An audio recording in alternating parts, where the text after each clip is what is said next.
Hello, ladies and gentlemen. Welcome to Donna Just Being Real. My channel is all about dating, love, relationships, toxic relationship advice channel. Yes, we're getting back into this topic again. We're resuming back with Ham Hock Henry Dinkins trial clip.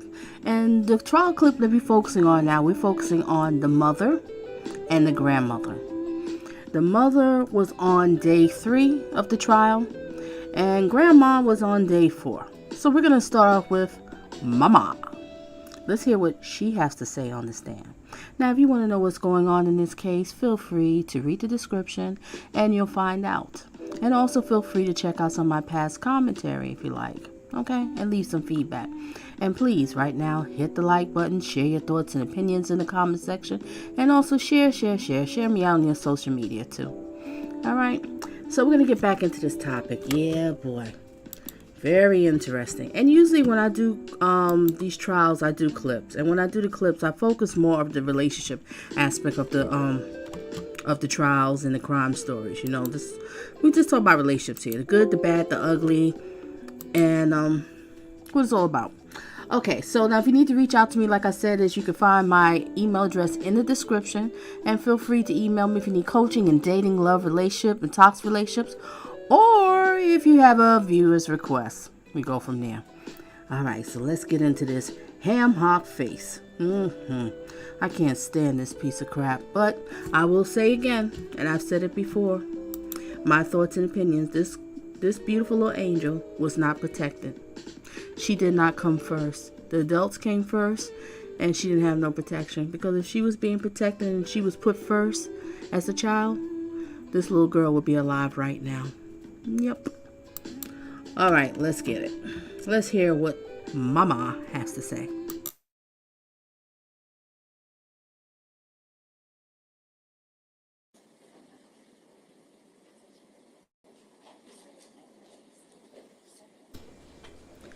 And I have it on speed 1.25, ladies and gentlemen. Your Honor, the state calls Aishia Lankford to the stand.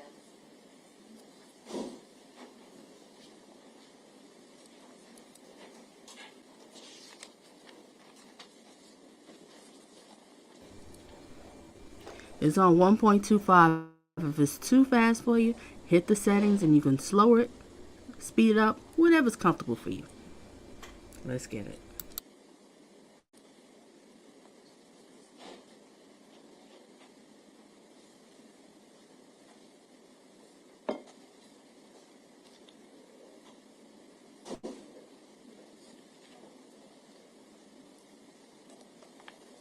Please raise your right hand. Do you swear to tell the truth, the whole truth, nothing but the truth? Please have a seat.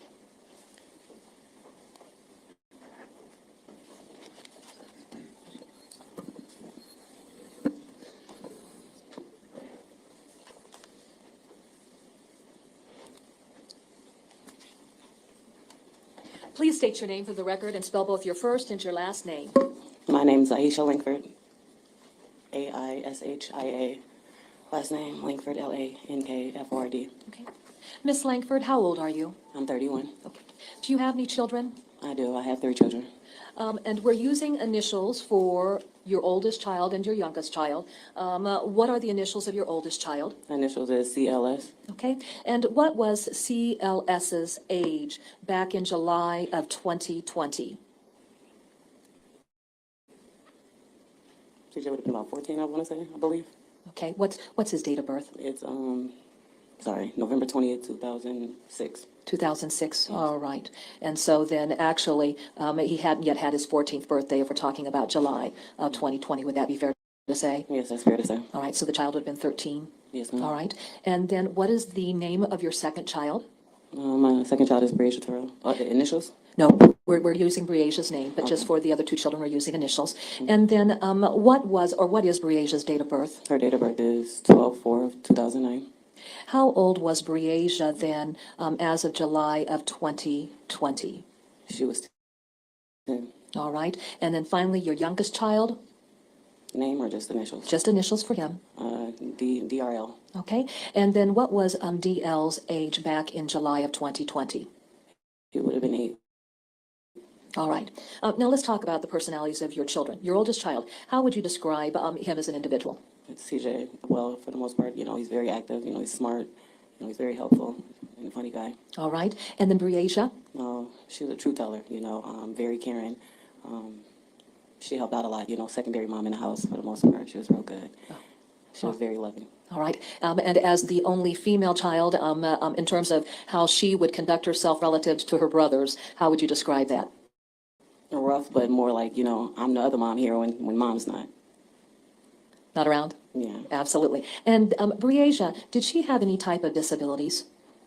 She had something going on, I want to say with her right eye. It was like a lazy eye, so she was like losing a little sight out of that one. Okay. And then how about with respect to her hearing? Yeah, it was messing up here and there.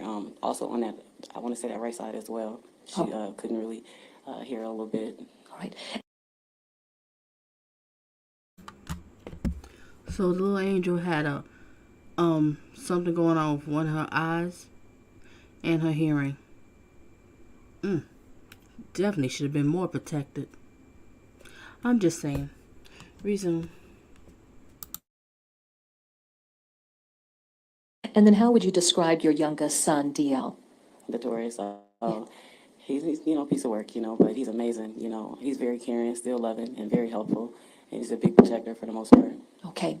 Now, as for the children's grandmother, what is the name of the children's maternal grandmother? Donita Garner. Could you spell Donita Garner for our record? Of course, it's DONITA GARDNER. Okay. And then is Mrs. Garner actively involved as a grandmother in the children's lives? Yes, ma'am. And was she definitely involved in the children's lives during the time frame of July of 2020? Yes, ma'am. All right. Now, let's talk about the father of DL. What is the name of the father of DL? Henry Dinkins. Is Henry Dinkins present in court today? Yes, he is. Could you please point him out and describe what he's wearing for purposes of the record? He's wearing this manila-looking shirt, I guess, sitting right next between his little lawyers. Your Honor, may the record reflect that identification. The record so Did y'all notice something? Why is she kind of smile? And why is he over here smiling? Let's rewind it. Maybe it's just me. I noticed that. Okay, let's go back a little bit. Share your thoughts. Let me know. Resume. The name of your second child? My second child is Aishia Terrell. The initials? No, we're using Briasia's name, but just for the other two children, we're using initials. And then what was or what is Briasia's date of birth? Her date of birth is 12/4/2009. How old was Briasia then as of July of 2020? She was 10. All right. And then finally, your youngest child? Name or just initials? Just initials for him. DRL. Okay. And then what was DL's age back in July of 2020? He would have been 8. All right. Now let's talk about the personalities of your children. Your oldest child, how would you describe him as an individual? Sorry, everyone. It's too for the far most back. part, he's very active. He's smart. He's very helpful and a funny guy. All right. And then Briasia? She was a true teller. Very caring. She helped out a lot. Secondary mom in the house for the most part. She was real good. She was very loving. All right. And as the only female child, in terms of how she would conduct herself relative to her brothers, how would you describe that? Rough, but more like, I'm the other mom here when mom's not. Not around? Yeah. Absolutely. And Briasia, did she have any type of disabilities? She had something going on, I want to say with her right eye. It was like a lazy eye, so she was like losing a little sight out of that one. Okay. And then how about with respect to her hearing? Yeah, it was messing up here and there. Also on that, I want to say that right side as well. She couldn't really hear a little bit. All right. And then how would you describe your youngest son, DL? Notorious. He's a piece of work, but he's amazing. He's very caring, still loving, and very helpful. And he's a big protector for the most part. Okay. Now, as for the children's grandmother, what is the name of the children's maternal grandmother? Donita Garner. Could you spell Donita Garner for our record? Of course, it's Donita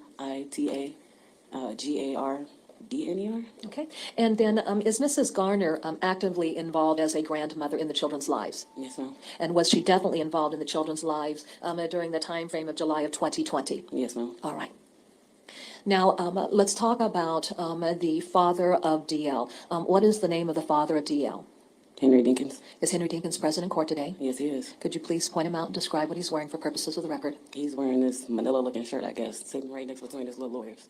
Your Honor, may the record reflect that identification. The record shall so reflect. Okay. And was Mr. Did you see it, ladies and gentlemen? Let me know in the comment section. And the people that's watching replay, did you see it? She's a little smile, and he has a little smile. This whole case is insane. It is a hot mess. This should have never happened to this little girl. And you telling me she had a problem with her eyesight, one of her ears, and hearing too? Wow. All right, let's get back to it. Let me read what Melvia said here. Melvia said, she's proudly wearing his car color. Anyone else wouldn't wear that color to court knowing about his car. Whoops. Mm-hmm. Have a point there. Resume.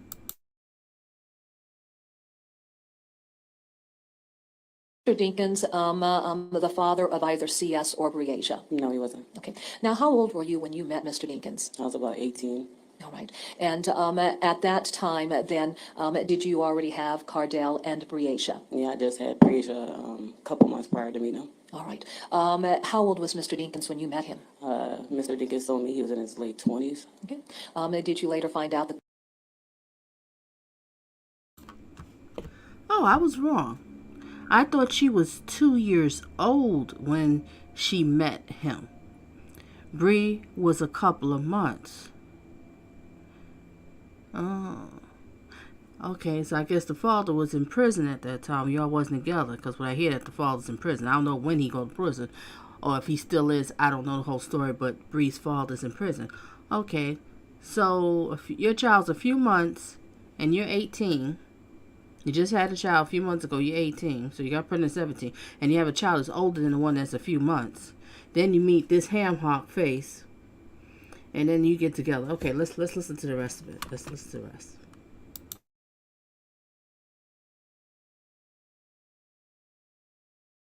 That was not true? Yes. Okay. And was there quite an age difference between the two of you? Yes, about a 19-year difference. Okay. How long were the two of you involved in a relationship with one another? Like a year or two. Okay. And then during the course of that relationship, then did you become pregnant with DL? I did. All right. If you were to describe Mr. Dinkins' involvement with Briasia's life during the period of a year or so that you were dating him, did he really have a lot of involvement with Briasia? He was around. He helped out and looked out for him and everything like that. Okay. And did you consider him to be a father figure of Briasia? Yes, for the most part, yes. Okay. But then was there a period of time that he was no longer actively involved in your life? Yes, when he got incarcerated. Oh, okay. All right. All right. So then stepping out beyond that, how long did your relationship last with Mr. Dinkins after you conceived DL? Probably a few months, maybe. Okay. All right. Spell Donita Garner for our record. Of course, it's Donita Garner. So I had to rewind to catch something. I had to catch something. And then is Mrs. Garner actively involved as a grandmother in the children's lives? Yes, ma'am. And was she definitely involved in the children's lives during the time frame of July of 2020? Yes, ma'am. All right. Now, let's talk about the father of DL. What is the name of the father of DL? Henry Dinkins. Is Henry Dinkins present in court today? Yes, he is. Could you please point him out and describe what he's wearing for purposes of the record? He's wearing this manila-looking shirt, I guess, sitting right next between his little lawyers. Your Honor, may the record reflect that identification. The records so reflect. Okay. And was Mr. Dinkins the father of either CS or Briasia? No, he wasn't. Okay. Now, how old were you when you met Mr. Dinkins? I was about 18. All right. And at that time, then, did you already have Cardell and Briasia? Yeah, I just had Brazier a couple months prior to meeting him. All right. How old was Mr. Dinkins when you met him? Mr. Dinkins told me he was in his late 20s. Okay. Did you later find out that that was not true? Yes. Okay. And was there quite an age difference between the two of you? Yes, about a 19-year difference. Okay. How long were the two of you involved in a relationship with one another? For like a year or two. Okay. And then during the course of that relationship, then did you become pregnant with DL? I did. All right. If you were to describe Mr. Dinkins' involvement with Briasia's life during the period of a year or so that you were dating him, did he really have a lot of involvement with Briasia? He was around. He helped out and looked out for him and everything like that. Okay. Did you consider him to be a father figure of Briasia? Yes, for the most part, yes. Okay. But then was there a period of time that he was no longer actively involved in your life? Yes, when he got incarcerated. Oh, okay. All right. All right. So then stepping out beyond that, how Okay. And she's saying is, I see you, Melanie. Hugs and kisses to you, girl. And I see you wellness up in the house, too, frugal. Okay, let's. I hope y'all follow me. Let's just follow me. So, she was 18 when she met him. He was actually, 41 or something like that? He lied about his age. I don't know how she did not notice the big age difference in almost 20 years, but hey, that's another story. Whatever. So, he was in life. Her child, she had 2 kids at 18, but she just had her second one. That was a few months old. But he was around, but he got incarcerated. What did he get incarcerated for? Is that for the being a sex offender? I wonder. What was he incarcerated for? And then you know that she kind of paused when she said that. It was like she wasn't supposed to say that. I wonder why. He was 30. Okay. All right, we got some investigators here. I love it. All right. Okay, frugal in the house. All right. He was 37. Sure he wasn't 40? I thought he was 40. Okay. So you say he was 37 and she was 18. Okay. All right, let's get back to it. I'm sorry to keep pausing like this, but I just want to hear all this. All right, hold a second. She said she was 18 and there was a 19-year. Oh, okay. Sorry, my bad. Thank you, girl. Thank you. All right, let's get back to it. Hope everybody's comfortable. Have your country munch, your cocktails, your water, whatever. Sit back, relax, or you're just listening. Sunday. I don't know. Just feel comfortable. Make sure you vote, and hit the like. Resume. How long did your relationship last with Mr. Dinkins after you conceived DL? Probably a few months, maybe. Okay. All right. Talking about the course of the 8-year period of time up to July of 2020, was Mr. Dinkins a regular figure within your life or the children's life? Not necessarily, no. Okay. All right. Did Briasia consider him to be a father figure at all? For the most part, yes, she looked up to him. Okay. All right. And was Mr. Dinkins somebody that was actively involved in Briasia's life over the course of her 10 years? No. Was it something that was very sporadic? And what does that mean? I'm sorry. Just, occasionally, there'd be occasional contact throughout the course of her 10 years. Yes, ma'am. Ooh, Melvia pointed out something. She was having babies when she was supposed to be in high school, correct? Sex and drugs are often what older people use to bait kids into their lives. And she was a perfect victim. She got 2 kids. She's at that age.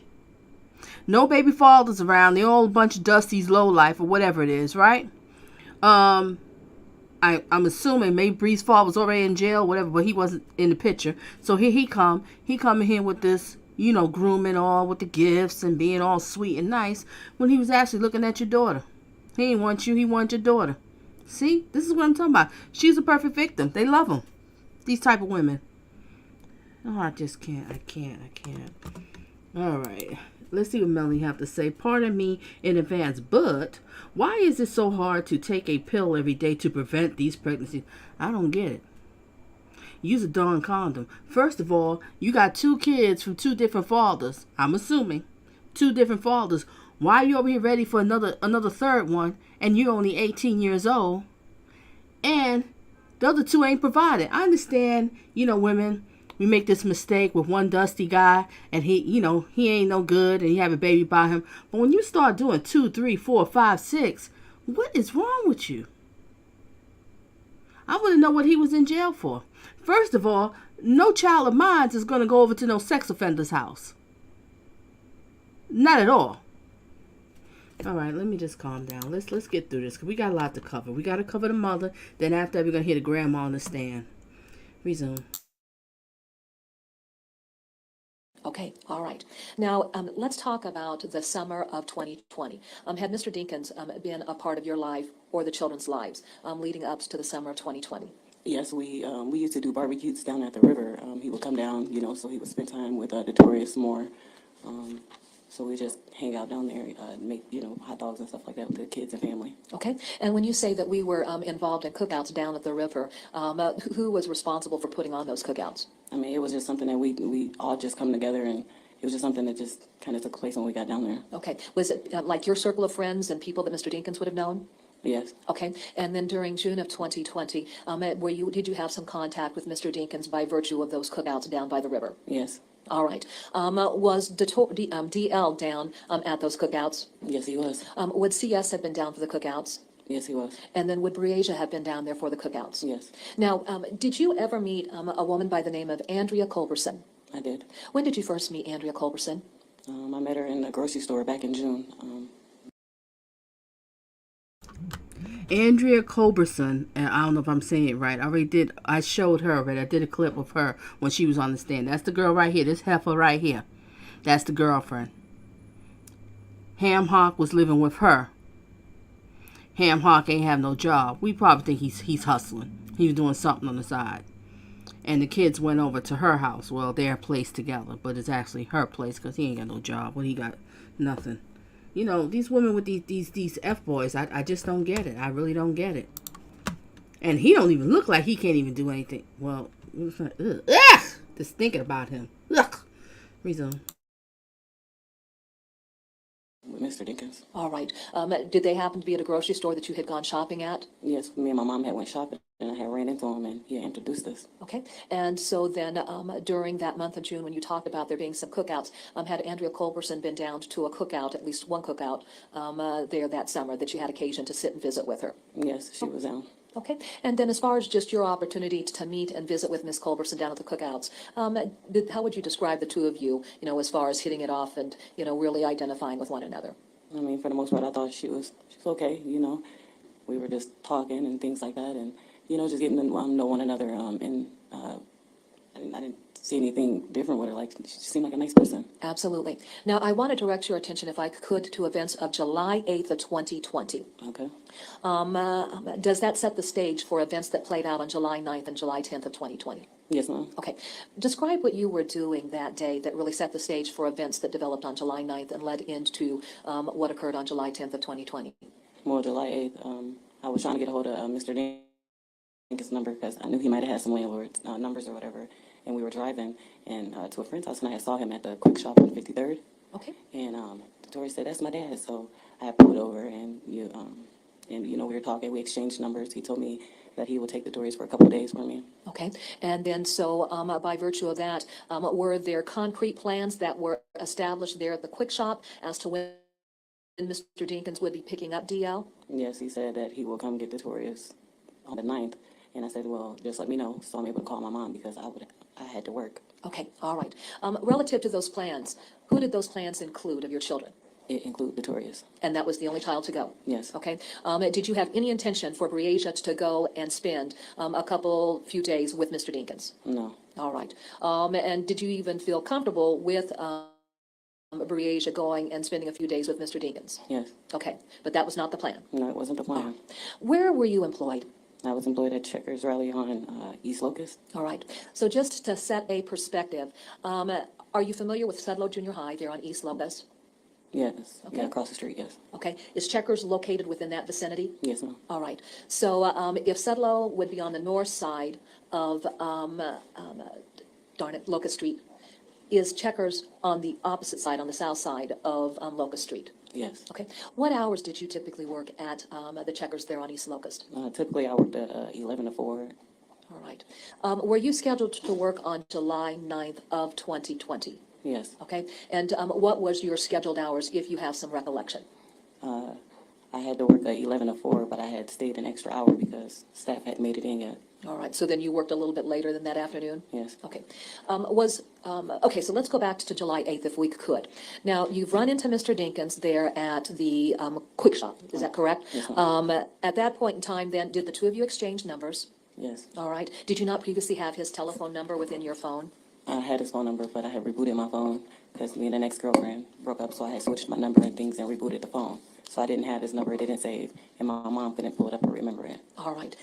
After you received his number then on that date, did you add that to your contact list? Yep, I added Victoria's daddy on as my contact, yes. All right. So if you were to receive a call from Mr. Dinkins' telephone number, the name that would populate on the phone would be what? Victoria's daddy. Okay. Now, Your Honor, may the record reflect that I am showing counsel what's been marked as State's Exhibit 96-1, consisting of pages 1 through 7.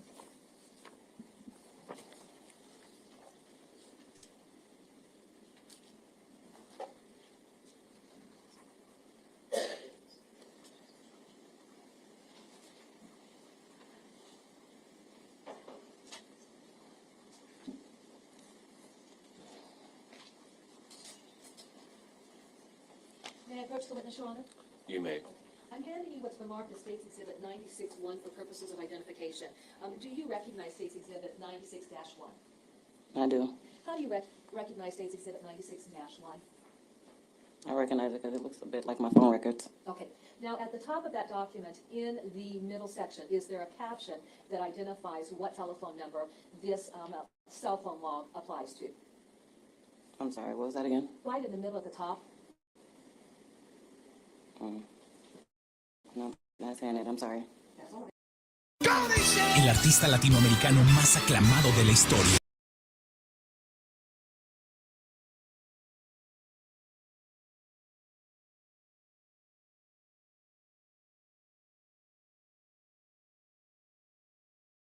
Telephone number these records belong to. Yes, ma'am. What is that telephone number? It's 563-676-4247. Do you recognize that number? I do. Whose telephone number is that? That's my cell phone number. All right. And then as you look at pages 1 through 7, does this, what date range does it include as far as incoming and outgoing calls that were received on your phone?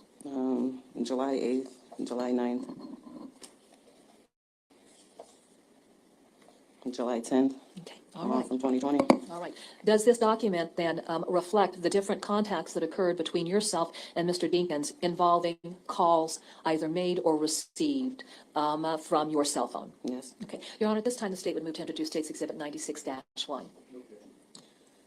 Exhibit 96-1 will be admitted.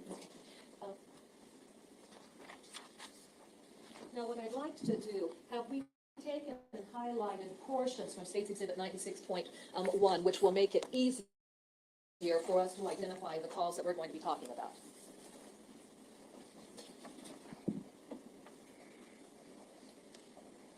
I'm sorry.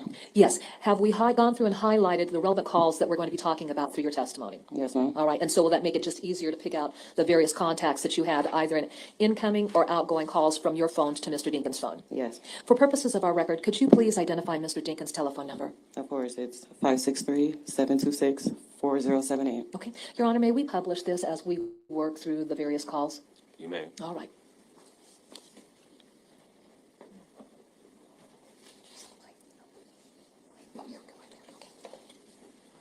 Now, starting with page 1. Let me start with page 1 here. Okay. And as we look at page 1, let's go through our first series, if we could. That very first entry. Actually, the entries that we're seeing on this first page, what are the dates of the calls that were either received or you made to his cell phone? You said the times? The date. The dates. They're July 8th of 2020. Okay. And then just walk us through the number of entries that we have. So how many entries do we have highlighted here? I see 6 so far on this page, All but there's right. more on the next one. We're going to focus on page 1. All right. As we look at the mobile roll, were these incoming or outgoing calls on the 8th? Yes, they were outgoing. I mean, So outbound. were these calls that you were making to Mr. Dinkins? Yes. Okay. Now, that being said, the time frames for these calls, how is that reflected? Is it reflected in military time or just what would be normal time that any of us would recognize? Military time. And then do you understand the adjustments to make when there are times reflected for a call based on military time? I'm not familiar with that, no. Well, say for example, if we look at that first call that you made, what is the time that you made that call? 5:46 p.m. Okay, and then so is that appearing as 1746? Yes, ma'am. Military time. Mhm. So essentially, are you subtracting 5 hours from that? Yes, I believe so. Okay, all right. So 5:46, how long did that last? About 10, it looks about 10 seconds, it looks like. The time of our next call, It was 5:47, how long did that last? 6 seconds. The time of our next call, It looks about, I think this is like 8 o'clock. okay, so 2100 hours, if that's what? 9, it's like 8 or 9. Okay, 9 o'clock, how long was that? The duration time? Yeah, 24 seconds. I'm sorry, not 5 hours, 12 hours. Okay, the time of our next call, It was 21:02 and it was 34 seconds. the time of our next call, 21:02 and it was 0 seconds. the time of our next call, 21:05 and that was also 0 seconds. all right, and the time of our next call. 21:05 and that was 3 seconds. Okay, when we look at either there being no connection or just a very limited time associated with that, were you able to make any direct contact with Mr. Dinkins where the two of you were having conversations? No, it was more like kind of like a telephone type of tag thing, and it started and text messages was being passed. All right, so now let's go ahead and let's go to page 2 if we could. During this period of time, then, what is it that what is the purpose of the calls? The purpose of the calls was I was at first grabbing this number, so I had to call a couple times, so then he would be able to have my number as well. And then also to kind of try to figure out a good time and things like that for the tourists to be able to go. All right, now, we're going to page 2. Does page 2 involve different dates then, between July 8th through July 10th? Yes, July 9th. All right, now, how many calls are either going to Mr. Dinkins' phone or coming into your phone on July 8th on this page? And let's count our highlighted sections. I see 7 from July 8th on this one. Okay. All right, and then tell us what we're looking at in terms of date or time ranges. I'm sorry, I'm not following that question. Yeah, and then what times are these calls being made? 21:06, I see 21:09, 21:09, 21:09, 22:52, 22:54, 22:55. Okay, so 2100 hours military time equates into what? If we minus 12. It's like 9. Okay, and then for 2200 hours, if we subtract 12, what does that equate into in terms of standard time? 10 p.m. Were these incoming or outgoing calls that you were making? These are outbound calls. And then during this series of calls on July 8th, explain what it is that you are trying to establish. I was trying to establish how long the tourist would be with him and when he was going to be able to pick him up and the location of his pickup. All right. As we look at the duration of those calls, in the duration of those calls, were you able to make contact with him through, any type of telephone conversation? I don't recall, but there's a few of them like 32 seconds, 40 seconds, and things like that. Okay. And are there several that are 0 seconds? Yes, ma'am. All right. Now, let's go to our next date range. July 9th. Okay. How many entries reflect contacts either between yourself or Mr. Dinkins during the date of July 9th? Looks about 7 on this one. Hold on. Okay. All right. Now, you indicated that you went to work at what time? I had went to work about, I don't even recall the exact time I had went to work on the 9th, I'm sorry. All right. Your typical schedule, though, starts at what time? My typical schedule started at 11, but there was times where I was going in early. Sometimes it would be like 10, and sometimes 11 or earlier. All right. And if you earlier, what would that be attributable to? Okay. If you went in earlier, what would that be attributable to? I'm not understanding that question. Sure. If you went in earlier, what would be the cause of that? Because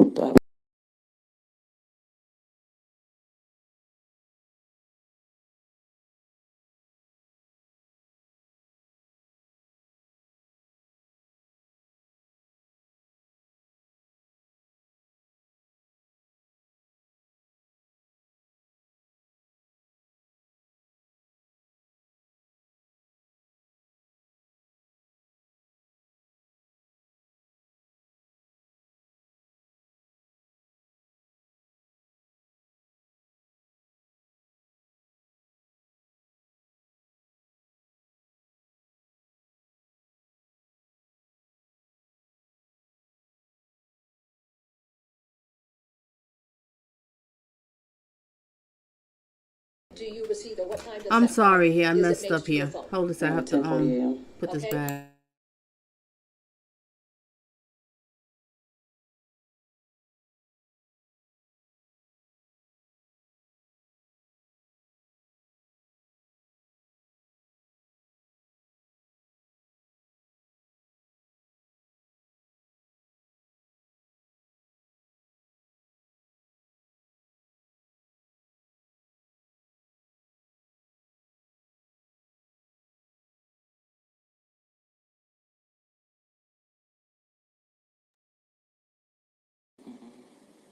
There's a lot of outbounds. I don't think I see any inbounds. Okay, go to our first entry on July 9th. Is that an inbound call for Mr. Dinkins? On July 8th, you said? No, I'm looking at July 9th. Let me approach. Going down here.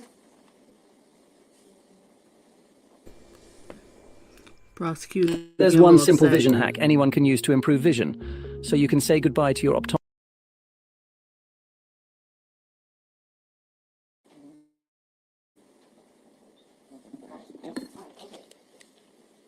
All right, so the first call on July 9th, is that an inbound call or an outbound call?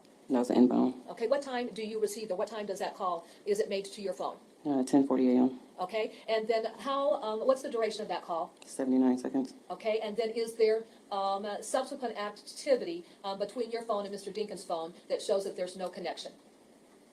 I'm not understanding that question either. Is there several calls after that where there's no communication at all, or attempts, like no conversation? Oh my gosh, I can't wait when we get to Granny. Granny chewing gum, I noticed that. Chewing gum on the stand with no bra did it for me. Yeah, I seen it. I see it all. Chewing gum, no bra. Lord have mercy. Yep, ghetto hot mess. Wow.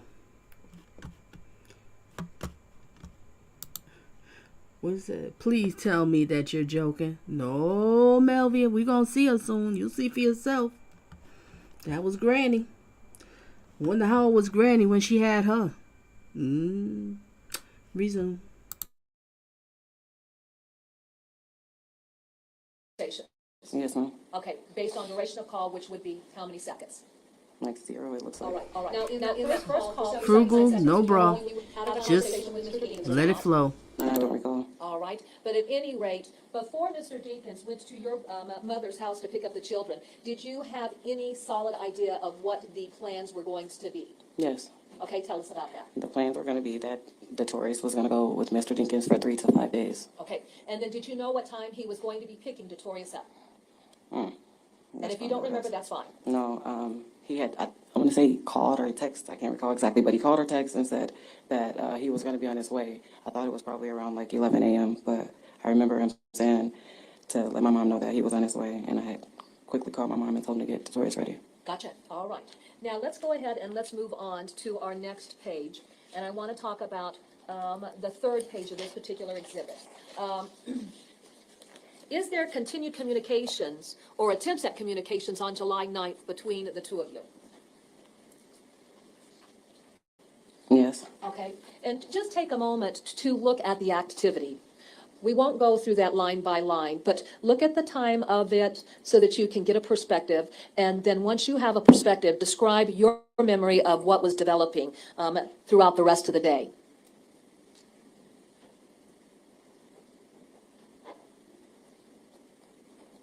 Okay, so.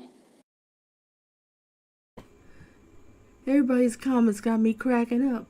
I don't get it, Melanie. I don't get it. I just don't get it.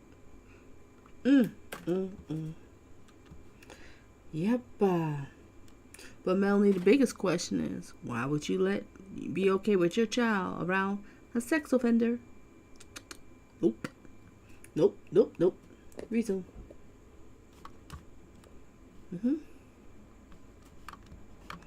Yes, it was. Yes, it is, Jack. Reason.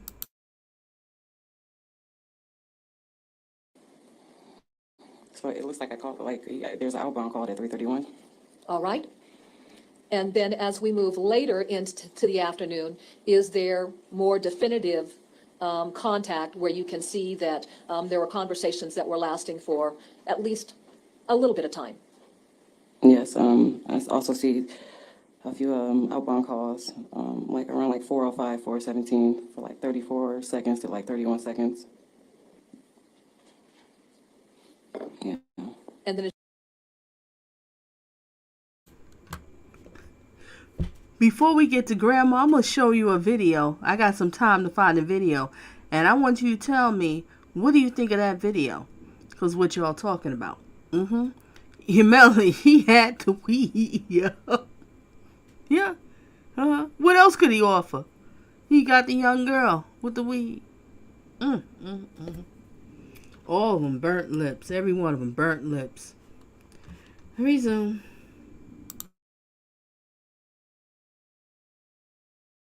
as you move later into the afternoon, after you would have gotten off work, do you see communications? Yes. And how long are those communications lasting? The inbound call looks about 83 seconds. One was 188 seconds. All right. Tell us what happened after you got off work. Well, I got off work because I remember telling Dinkins that I was going to grab some clothes and jump in the shower and head that way. Okay. So I was just going to say that I was just jumping in the shower and head that way to drop clothes off. Okay. Did you receive any calls that day from your mother to indicate that another one of your children went with Mr. Dinkins, other than just DL? Yes, after we had got done with the rush, maybe it was probably like after like 2 p.m., 3 p.m., she was saying that Breasia had went along, and then I had got the text stating that she was with Dinkins. Okay. Were you surprised by that? Not necessarily. All right. Then as a mother, once you learned that Breasia had gone along, did that alter what you were going to do by way of going over to the residence where the children would be located? Yes, I just made sure that I grabbed both of them night clothes and clothes for the next day. Okay. All right. Now, when you got off work then, describe what you did. So when I got off work, I drove to my mom's house on 63rd Street, and I got in the shower, and I made sure that I grabbed a bag and I packed up some clothes, and then I had gotten contact, with Mr. Dinkins to figure out exactly the exact location of where he was, so that I was able to get those clothes dropped off because I seen that there was a storm coming. All right. I'd like to direct your attention to State's Exhibit number 38. I'd like for you just to come down, and I want you to examine this particular exhibit, and then if you could, tell us what was the address of your mother's residence? Go ahead. Go back there and say that into the microphone so that we can hear that. It was 614 West 63rd Street. To give us perspective, where is that located here in Davenport? Off Brady. Off of Brady? Mm-hmm. When we think of like the northern or the southern part of Davenport, is it located near I-80? Yes. Okay, and then is it more on the western side or the eastern side toward the Bettendorf border?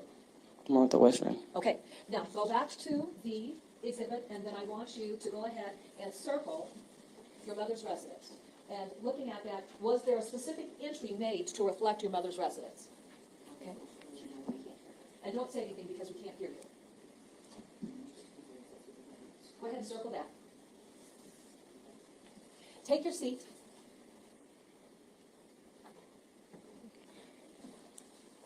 Is there a specific descriptor on State's Exhibit number 38 that identifies the location of your mother's address? Yes. All right. Where were you and the children living during this period of time?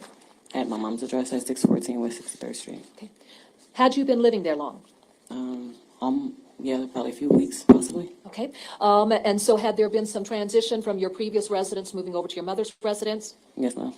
Had you completely unpacked all of your belongings and the children's belongings by the events of July 9th through July 10th? No, our things were actually in storage, and I had just like our clothes that we had on hand in the back of the truck. Okay. What type of vehicle were you operating during that period of time? I was driving a Ford Escape. Sure. So then when you packed up clothing for Detorius and Breasia to go over to Andrea Culverson's, where were you collecting those belongings from? At my mom's house in the back. I just popped the trunk. It was just going through the clothes. Sure. What types of clothing items did you package up for the children? I had packed up, I can't exactly recall the exact things that I packed, but I packed up some pajamas, and then I had packed up an outfit for both of them for the next day. Okay. Did you specifically include pajamas for each of the children in the bag of clothing that would have gone over? Yes, ma'am. Now, was it simply one bag of clothing, or was there multiple bags of clothing that went over, if you recall? It was just one bag. One bag of clothing. And then, did you have any idea what Breasia was wearing when Mr. Dinkins picked her up? No. All right. And then did you have any idea what Detorius was wearing when Mr. Dinkins picked him up, or DL was wearing when he picked him up? No. All right. Does that later factor into some discussions and potential confusion that you had with the police department about what Breasia would have been wearing when she came up missing? Yes, ma'am. Okay, let's talk about footwear. At the point that Breasia came up missing, was law enforcement interested in identifying what clothing and shoes she would have been wearing? Yes, ma'am. What information, if you recall, did you provide them about potential clothing and or footwear that Breasia would have been wearing? Like the shoes and things. Well, once I was able to look in the back of the trunk and see the shoes that possibly was missing, because my mom wasn't quite sure. So that's when I was like, okay, I remember her having, you know, the white flip-flops, a pair of pink flip-flops, and then she had a pair of slides. They were white, and it had aqua blue trimming, and then the bottom it was like a soft cushion part, and it was an aqua blue as well. Okay. Were those the three descriptions then of possible shoes Breasia was wearing when she would have gone over to the Dinkin residence to spend that couple of days? I don't recall off the top of my head. Okay. At any rate, let's go ahead and let's talk about that. So then you get off work, Yes, ma'am. pick up from the apartment. Where do you return to? I returned, I had went from Checkers back to my mom's house at 614 West 63rd Street, and I took a shower like I said I was, got the kids' clothes, and then got in contact with Mr. Dinkins to figure out where he was, and I started driving that way when he was giving me a good description of the area I was supposed to be going to. What description did Mr. Dinkins provide to you that prompted where you first went? Well, at first he said Jersey Ridge, and I'm like, oh, Jersey Ridge? I was thinking there's like another apartment complex over by Capri College, so I was going to head that way. And he's like, no. He said it was like going towards a Walmart or something like that, and I was like, okay, all right, I think I know where you are. All right. Did you end up going to the Jersey Meadow apartment complex located right next to Costco there on 53rd? Yes, ma'am. Okay. When you went over to the apartment complex, was this an area that you were familiar with? Yes, I worked in the area. Okay. Now, this particular apartment complex, did you have any friends or family that lived there? No. Okay. Other than going over that date, was this a location that you had ever gone and spent time at before? No. Had any of the children ever been over to this particular apartment complex to spend time? No. Would this have been an apartment complex that DL would have been familiar with? No. Would this have been an apartment complex that Breasia was familiar with? No. Was this an apartment complex that CS was familiar with? No. Before we talk a little bit further about that, I want to talk about sleep patterns, just between you and your three children. How would you describe your sleep pattern when you go to bed at night? I'm out like a light. All right. If you were to describe CS's sleep pattern, how would you describe that? Like, you know, the same. We both, once we're down, we're down.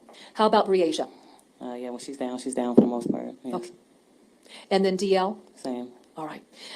Was Breasia ever known just to wake up and wander off? No. Okay. Was Breasia ever known to engage in sleepwalking?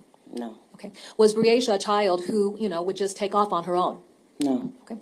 And if Breasia was in a location that she wasn't familiar with, would she be the type of child that would leave that location, just to search out mom or grandma? No. Okay. If Breasia didn't feel comfortable in a location that she was at, what would she do? She would try to first contact my oldest sister or myself, or a number, or just someone that she knows, so that, they're able to figure out, they're able to figure out exactly where she is and things. Okay. All right. Now, let's go ahead and jump back into where we were at relative to your questioning. So once you gathered the children's clothing, did you respond to the Jersey Meadow apartment complex? Yes. Okay. Did you reach out and try to communicate with anyone to let them know that you were on your way? I had reached out to Dinkins and told him. Okay. And when you say Dinkins, who do you mean? Henry. Did either Breasia or Detorius have a cell phone with them that they would have been able to take to the apartment? No, they didn't have a cell phone with them. Okay. So then as far as your ability to communicate with anyone, whose phone would you have to telephone? Henry Dinkins. All right. Did Mr. Dinkins have your telephone number before the children went to spend time with him on July 9th? Yes, ma'am. Okay. How are you sure of that? Because I gave it to him, and he also had my mom's number as a backup, so he had contact. Okay. Describe what happened then when you went over to the complex. I sat out there. I talked to Breasia for a little bit because she was holding her dog.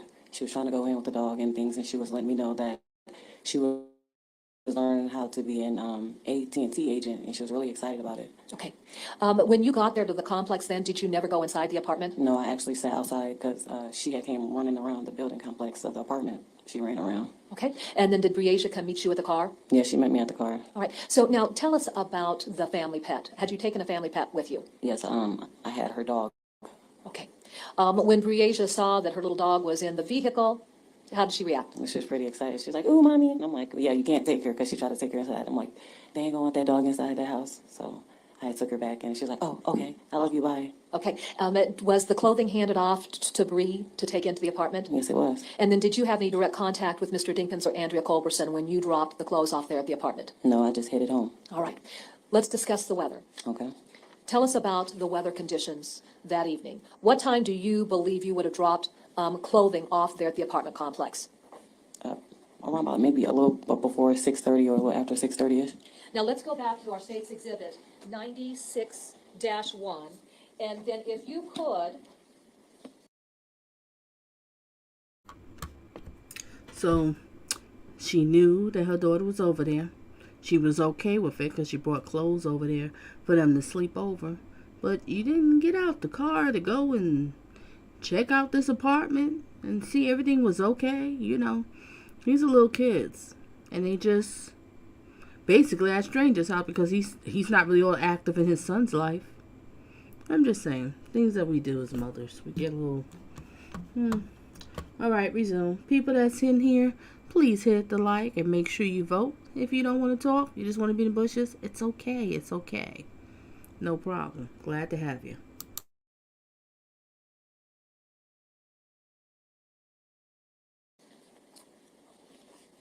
Staying with page 3 of this exhibit, our last 3 entries tell us what those time frames are for ingoing or outgoing calls. And let's be specific.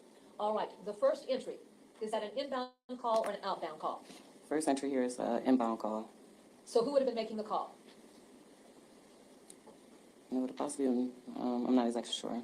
Well, if you look in the left column, it will say calling number. What was the calling number? Calling number was Dinkins' number. All right. How long did that call last? It lasted 123 seconds. And then what time did that call come in? About 6:03. All right. And then our next entry, is that an inbound or an outbound call? That's an outbound call. Who's making that call? I'm actually making that call at this moment. And what's the time frame of that? It is 6:21. And how long does that call last? 241 seconds. All right. So does this give us a perspective of when you would have been having conversations with Mr. Dinkins about where to go? Yep. All right. Yeah. When you left the apartment complex, describe what developed. I mean, leaving the Jersey Meadows apartments. Correct. Well, I was gonna go to a friend's house because I thought I would have been able to beat the rain, but because it was just drizzling out, and then it started coming down, so I started coming back towards my mom's house, and I ended up getting caught and I couldn't see, so I ended up pulling over until it slowed down a bit, and I called my mom and told her that I pulled over because the rain was coming down too bad and I couldn't see. Okay. What street were you heading down when this heavy rainstorm broke out? I was heading on 53rd. Okay. And then how far were you traveling, east toward Bettendorf or west the other direction towards your mom's apartment complex? West towards my mom's apartment complex. Where did you have to pull over because the rainstorm was so heavy you couldn't see? I had pulled over over by there's like this, it's like a liquor store, and then there's a apartment complex, like a candlelight apartment complex over there, and there's north across the street up there. And when you say north, are you talking about North High School? Yes, ma'am. All right. What did you do then because it was so heavy, the rain was so heavy? I sat in the car, listened to my music playing with the dog, and I called my mom and told her I got caught in the rain. Okay. And I told her I'd be home as soon as the rain slowed down a little bit to where I was able to see. All right. How long, if you have any idea, but how long did you have to sit there before you were able to start driving again? Maybe, estimate probably like 10, 15 minutes or so. All right. And was it an extremely heavy rainstorm during that period of time? Yes. Okay. Does that become something that is very relevant to discovers once Briasia's body was found? And if you don't know the answer to that, that's just fine. Yeah, I'm not sure. You just know that it was raining really hard on July 9th. Yeah, it was getting down out there. Okay. What happened next? Once it slowed down a bit, I drove back to my mom's house, And when I came in, I instantly just grabbed my covers and I laid on the couch with the dog, and my son, my oldest son, had laid right in front of the couch in front of me, and I just went to sleep. Okay. Did you sleep through the evening? Yes. Were you scheduled to work on July 10th? I was scheduled to work at 11 to 8. Okay. And did that end up changing? Yes, it did. We won't discuss that just yet, but let me ask you this. After you went down on the couch at your mother's on July 9th, was there any attempted communication? Okay, BG. I see you realists creeping through the back door, and blessings to you, brother. And how are you, and how's everything? How you doing, brother? All right, let's get back to it.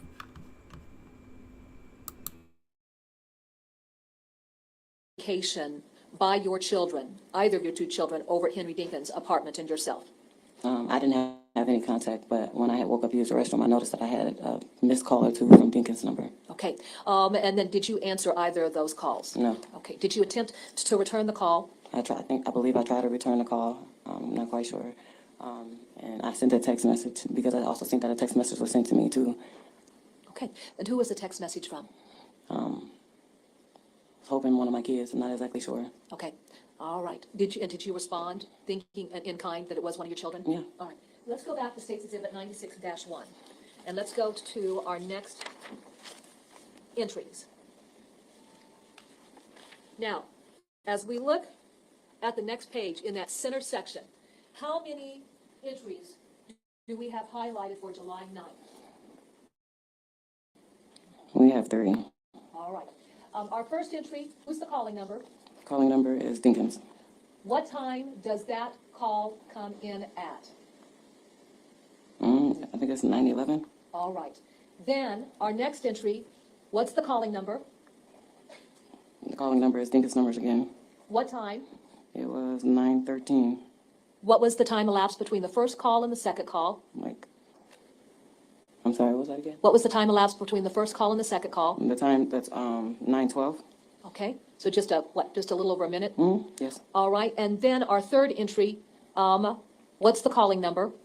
The third entry, the calling number is, it's my cell phone number, 676-4247. And then who are you calling? Dinkins' phone. All right, and then what time do you make that call? I made that call at 9:16. Was that call answered? No, it wasn't. So therefore, then, is it important to look at text communications that occurred relative to your cell phone? Yes. Okay. Let's go ahead and let's set that exhibit aside for the time being. Okay.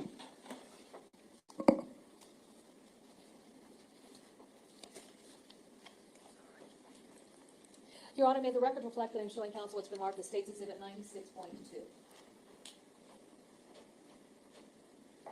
May I approach the witness, Your Honor? You may. I'm handing you what's been marked as State's Exhibit 96.2, and I'd like for you to take a look at that document. For purposes of our record, this consists of 3 pages, Your Honor.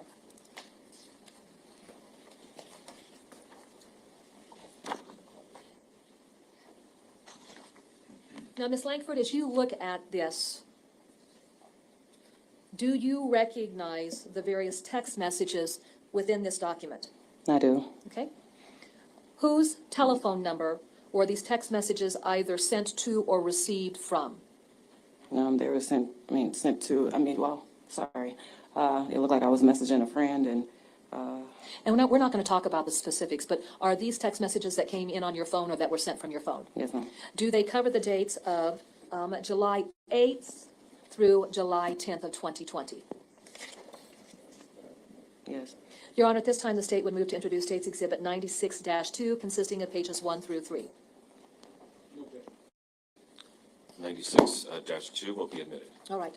We're going to work from the back page forward. Okay. Do our earlier dates start at the back page? Yes, it does. All right. Now, Your Honor, may I publish this? You may. Okay. All right.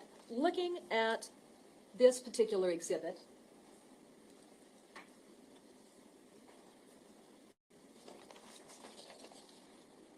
how many entries do we have on page 3? We have 2.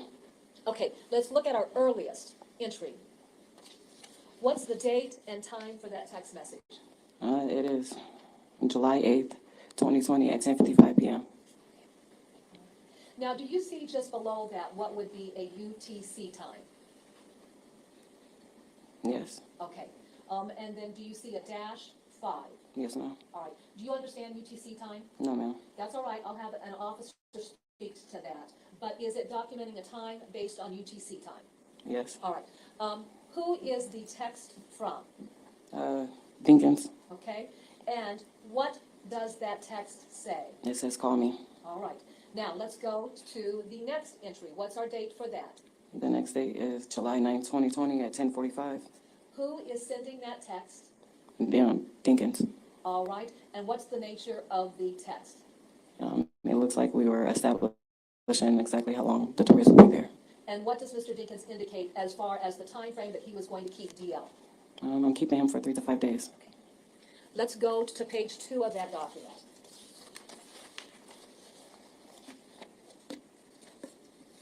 Now, working our way from the bottom up.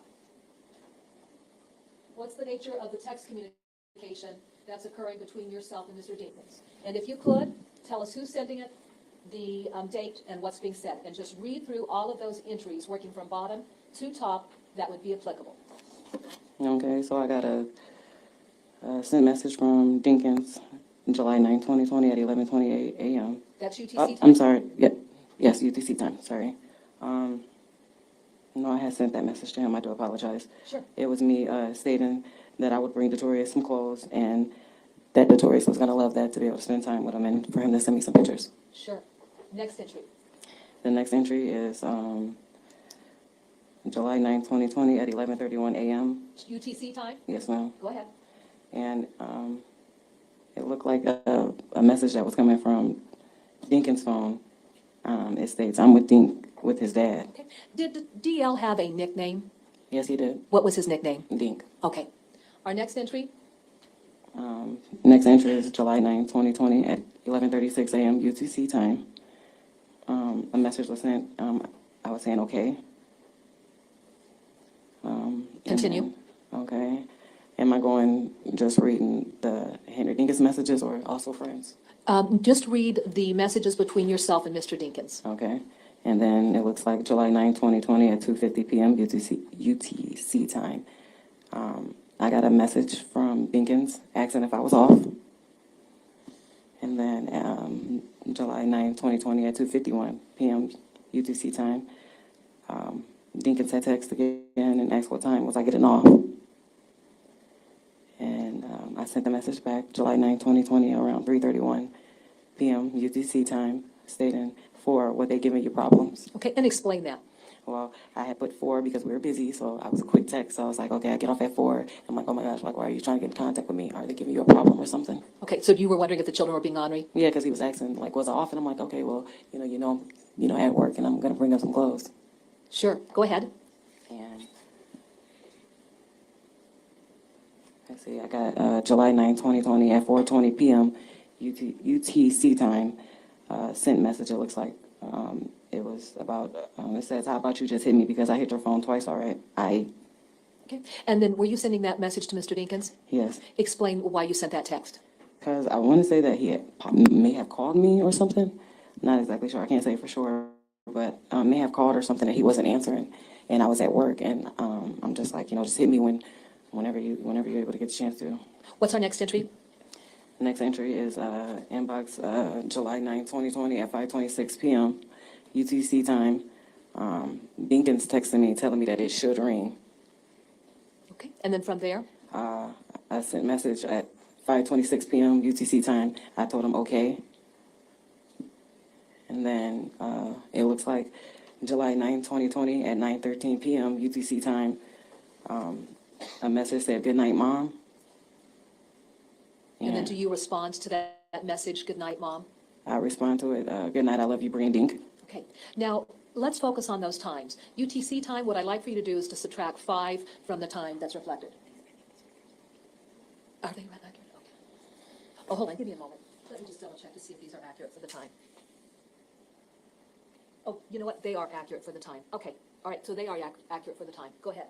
What time does that come in then? Good night, Mom. Let's see, that one comes in at 9:13 p.m. Gotcha. All right, from there then? From there, at 9:16 on July 9, 2020, I sent a message saying, "Good night, I love you, Dink."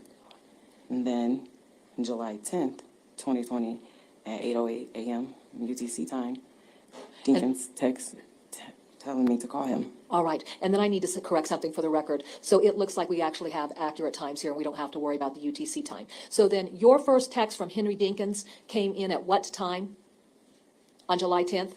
On July 10th, the call me, it came in at, it looks like 8:08 a.m. Yes, at 8:08 a.m.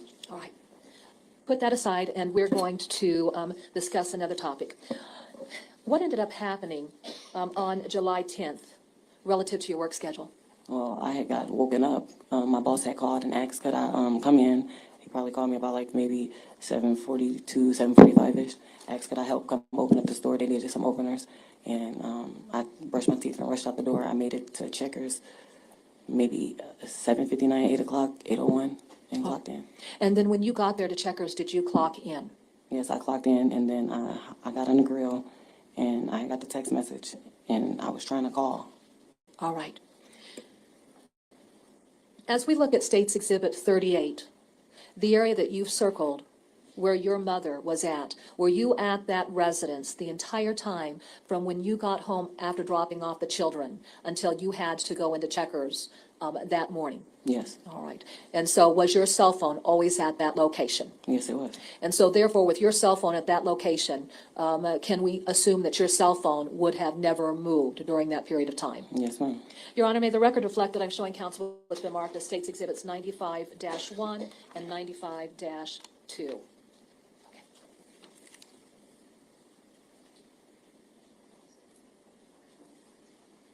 May I approach? You may. Ms. Lankford, I'm handing you what's been marked as State's Exhibits -95-1 and 95-2. I want you to look at those exhibits and tell me if you recognize them. Yes, I recognize it. Okay, just in general, what does this group exhibit consist of? My work schedule for the week.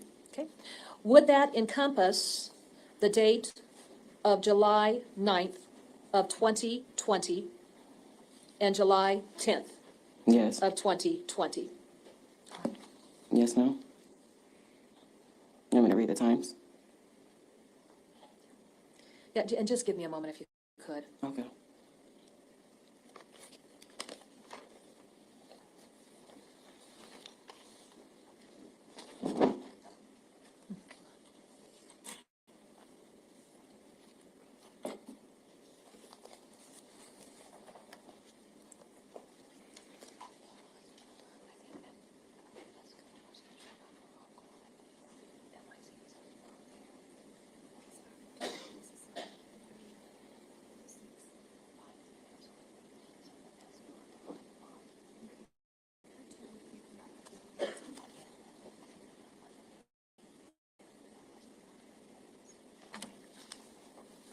Give me a moment, Your Honor.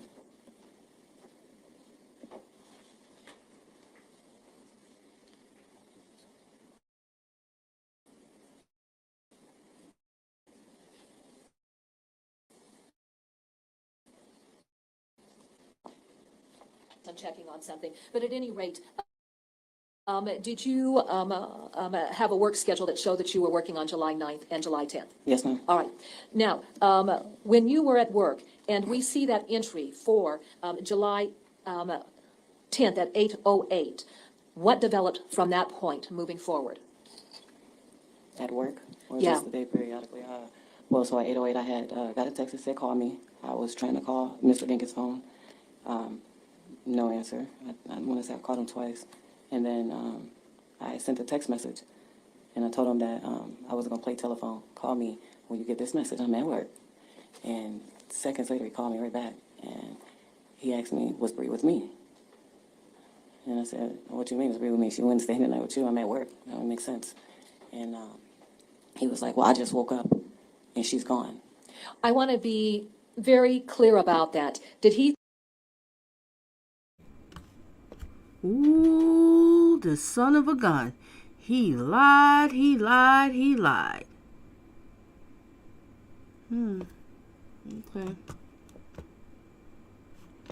Let's get back to it.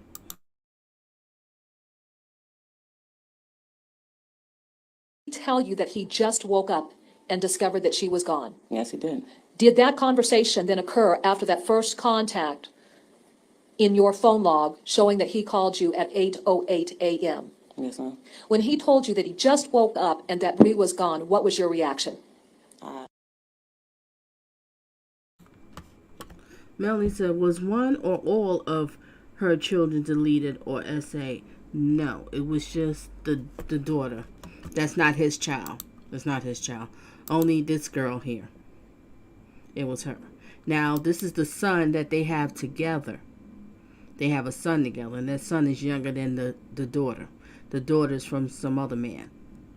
Okay, hope I cleared that up for you. Hope I did. All right. And BG says here, I don't believe a word she's saying. She knew all along. Deleted. Yeah, only the girl, Breasia, I think her name is. They call her Bree for short. Resume.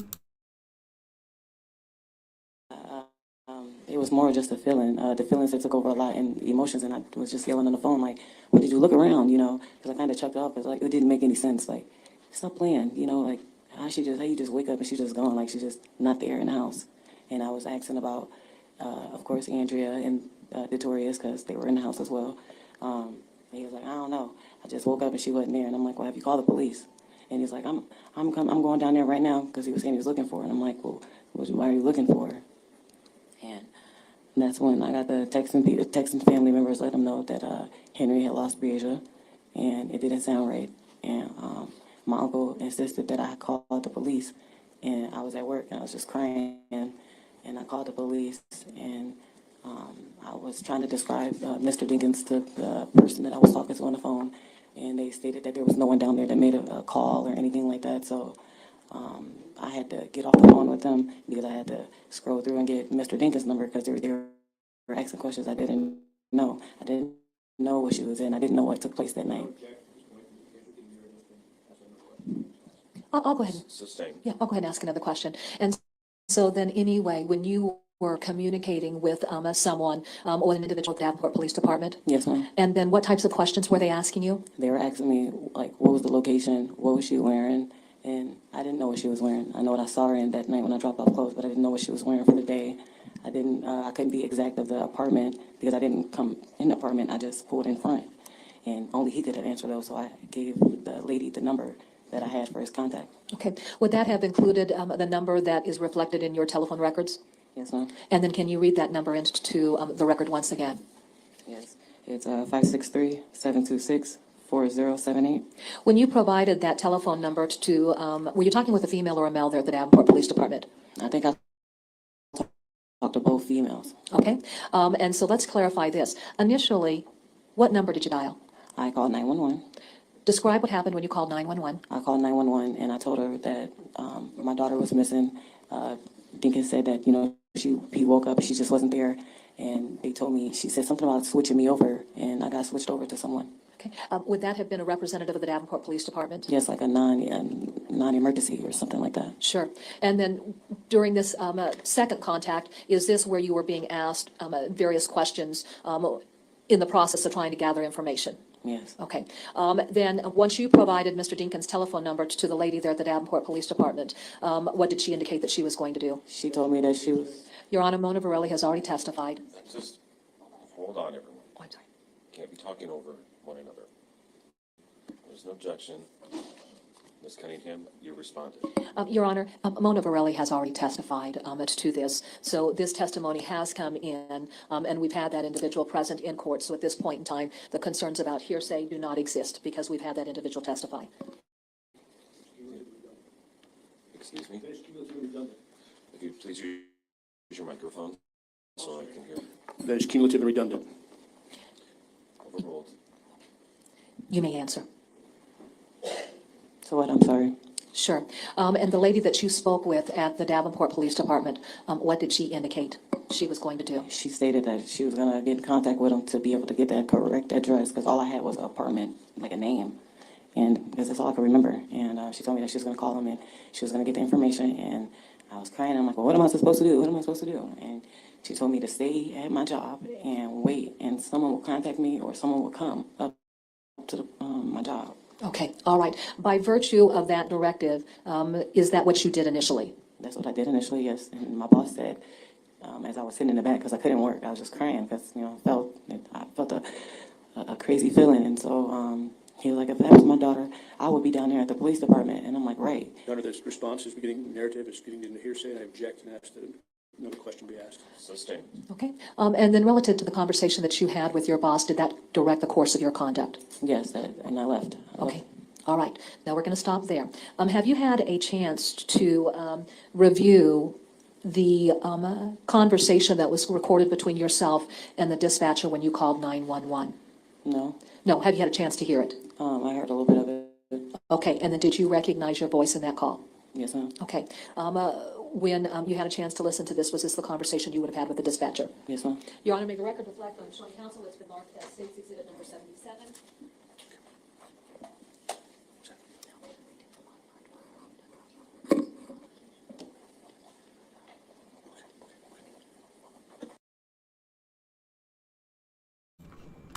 Melvie, I think her sons are still with her. Are her sons still with her?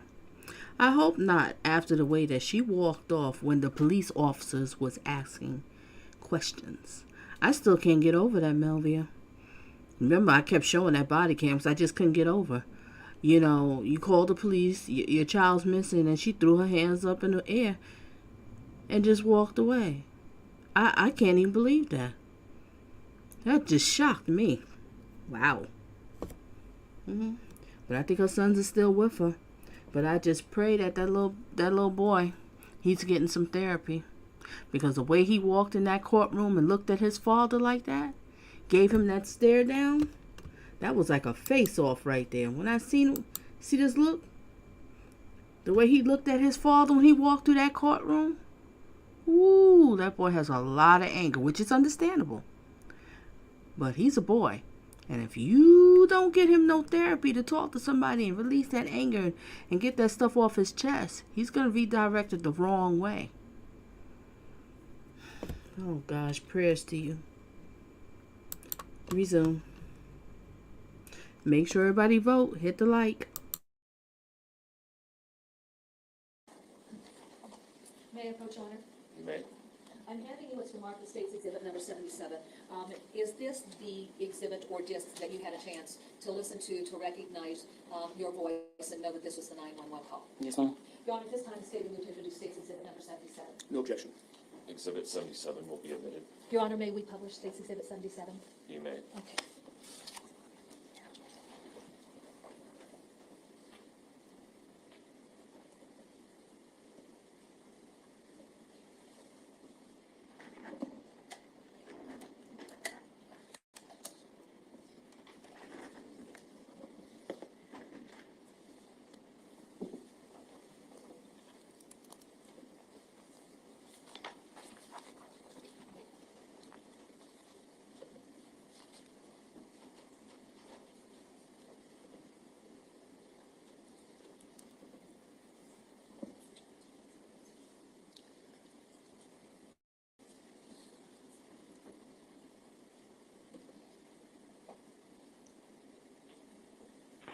What's the emergency?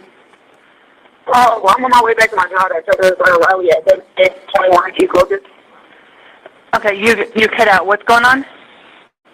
I'm on my way back to my sectors at 1721 East Locust Street. 1721 East Locust. What's going on? Well, my daughter was staying the night with my son's dad and my son, and I had went into work, and he had just called me and told me that he don't know how long she's been gone or what the hell she has on. She was last over by Jersey Meadows apartment. How old is she? She's only 9. Okay, so you want to report her as missing? Yes, because he doesn't know how long she's been gone, nor what she has on, or where she's even going. I haven't even got a call from her or anyone else. Okay, let me give you another number so you can report her. You can file that report. Do you have something to write with? Yes. It's 563-326-7979.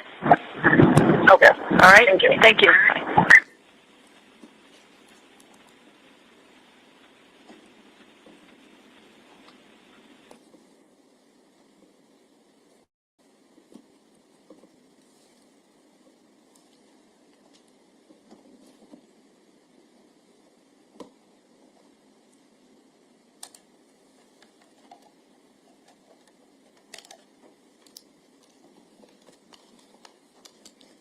Your Honor, may we approach? You may.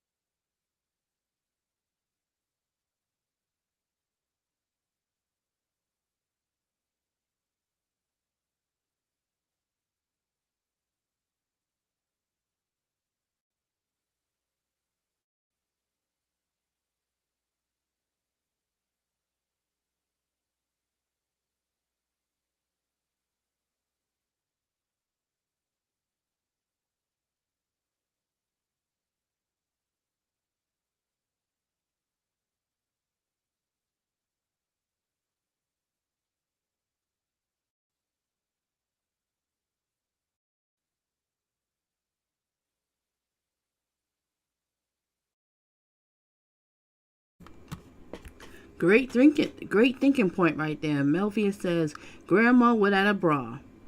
They don't believe in outside help. He's going to turn on them if he doesn't get help. Yeah, it's not going to be good at all. Okay, BG says, she could describe him as a Grimps from McDonald's. Oh, I think I know what you're talking about now. I got it now.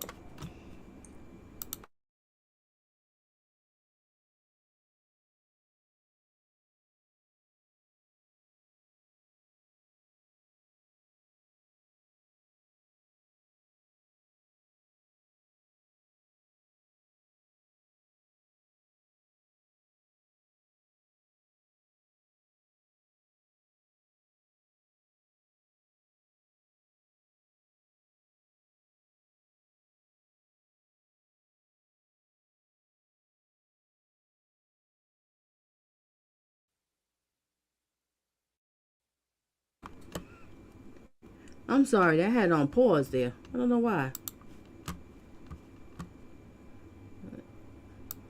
Let me fast forward a bit here to get to them speaking.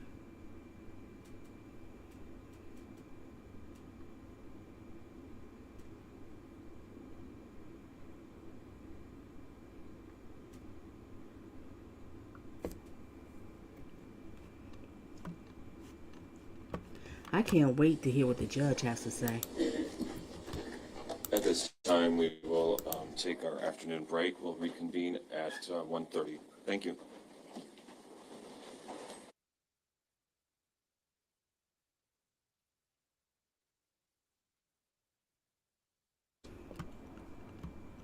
Okay, Legion, I have to fast forward it because they do go to, I believe, lunch or something. So let me find out where it starts again. Okay.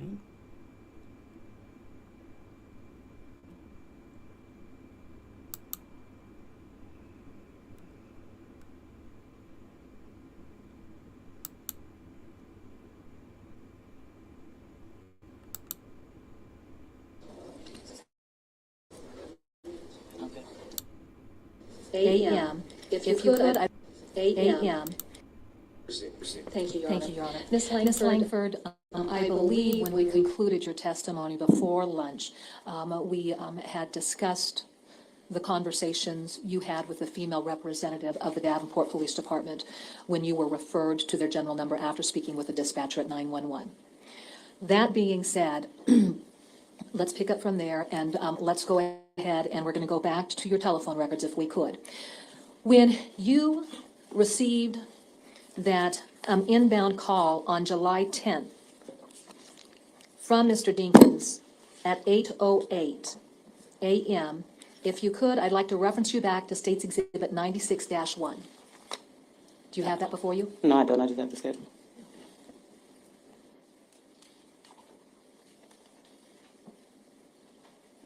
Yeah, just have sit down.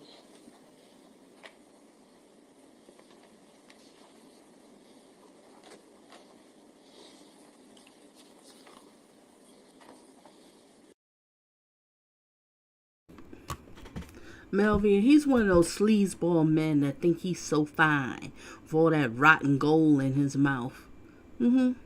And see, he picks up these type of women. This is the only kind of women he can pull. Women like her and the girlfriend. Where's the girlfriend? Let's show the girlfriend. See, women like them. That's all he can pull. And you see, these type of women are just so flattered to have a man's attention.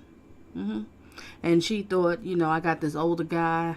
You know what I mean? He's looking at me. He's going to do anything for me. He's going to take care of me and all this kind of stuff. And then after she had the baby, a couple of months later, he basically ghosted her. See, this is the girlfriend. You knew he was a sex offender, and you let him live with you. And you knew when you when you woke up and you saw that girl not there, you knew he did something. You saw Ham Hock staring at that girl, just like the brother testified and said. He was staring at her after they took their showers. Why is this grown man staring at this little girl? You seen it. You just ignored it. That apartment is small. You can see everything from the corner of your eye. You can see everything. But you didn't call the cops, did you? Not at all. All right, let's get back to Mama.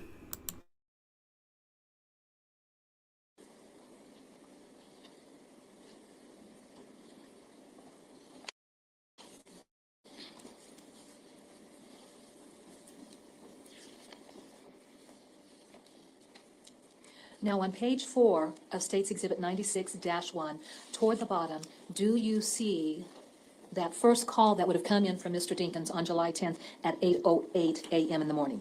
Yes. What was the duration of that call? 0 seconds. All right. From that point moving forward, then, is there a number of telephone calls that appear on page 4 and going into page 5 of your call record? Yes, ma'am. All right. Your Honor, may we publish this? You may. All right.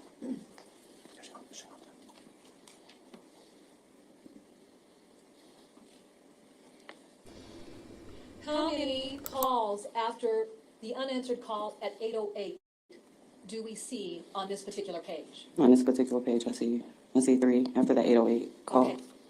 All right. Who is the calling number in that left column? I have to pause. Let me go back to 603's number.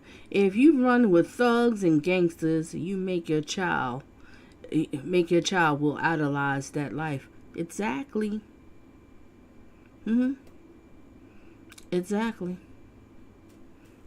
Exactly. Great point. And let me go back another thing. What Melvia says right here. I had a neighbor that told me that my mother taught all of her kids how to shoplift. Wow. Okay, great mom. Let's give her an award.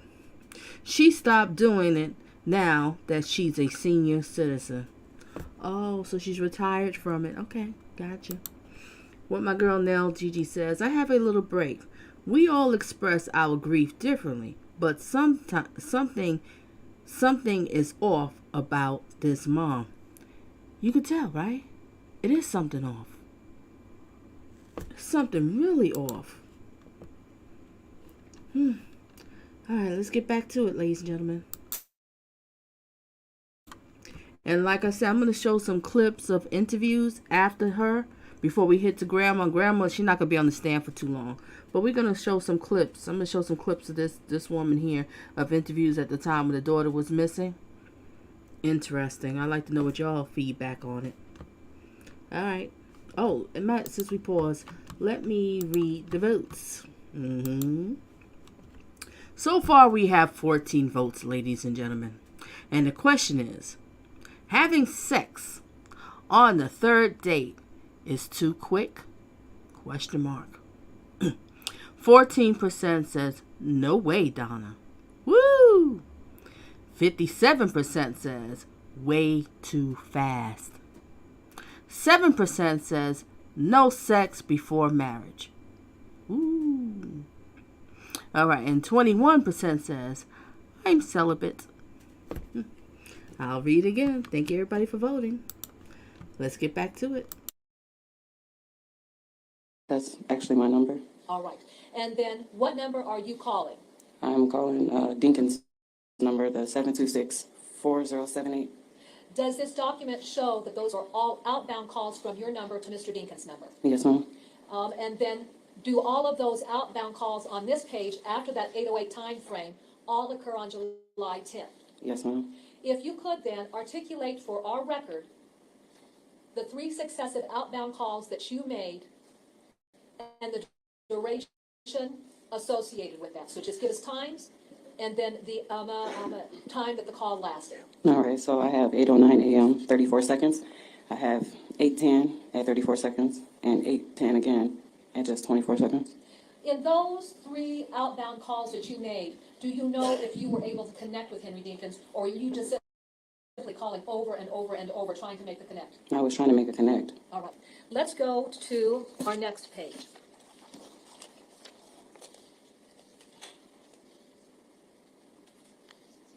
How many highlighted calls then appear on our next page, which I'm going to identify as page 5 of State's Exhibit 96-1?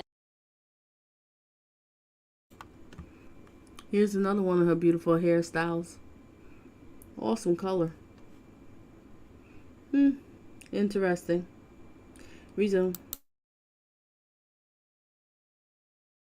And that would simply be the highlighted calls. How many are we seeing here? We're seeing 6. Okay. Now let's go back and let's repeat that process if we could. The process of times. Yes. For those 6 calls, who's the calling number in the very first entry?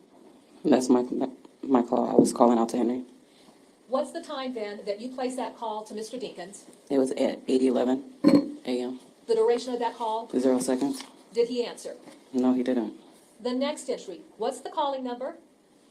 The calling number is the 563-726-4078. Mr. Dinkins' number? Yes, ma'am. All right.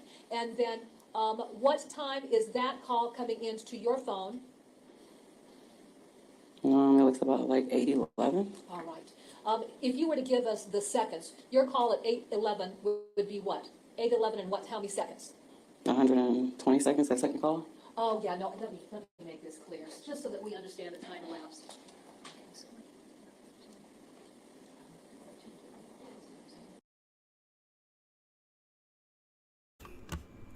I can tell that the prosecutor lady is getting a little annoyed having to keep coming back to explain something to her. She's a little tight right now. Reason. Got it? Okay. All right. So for your call, give us the seconds on that call. What time did you make it? I made it at 8:13 a.m. that morning. 8:13, 39 seconds or something like that. Is that 8:11-13 seconds? I'm not exactly sure what you're looking at. The very first entry. No, the very first one. It's 0 seconds for the very first one because that was the call outbound. The inbound call was at 8:11 a.m. and 8:13. Well, hold on. The in call was at 8:13, it looks like. Okay. How long did that call last? That lasted me about 2 minutes. All right. Now let's go to our third call. Who's making that call? I'm making that call to Mr. Dinkins again. And then what time do you place that call? I placed that call in at 8:15. 8:15 or 8:17? It's 8:15 here. That's the end call. It's the end date. So am I looking at the end date or am I looking at the start date? I'm a little confused. It may be that I didn't highlight one. All right. So give us the next call. Who's making that one? Myself again, back to Dinkins. Okay. And what's our time? That is 8:18.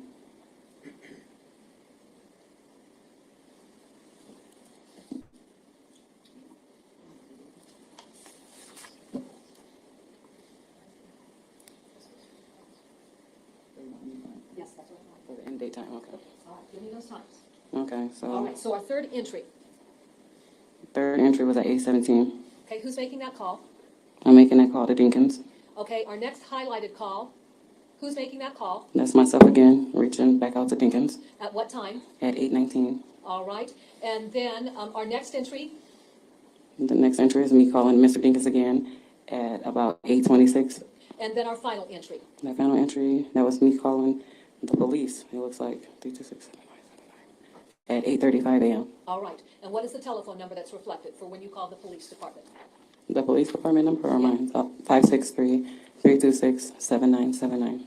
As we look at the duration of those calls, did you have some conversations with Mr. Dinkins in that series of successive calls? Yes, as to where she might have been and what was actually going on and where was he. Okay.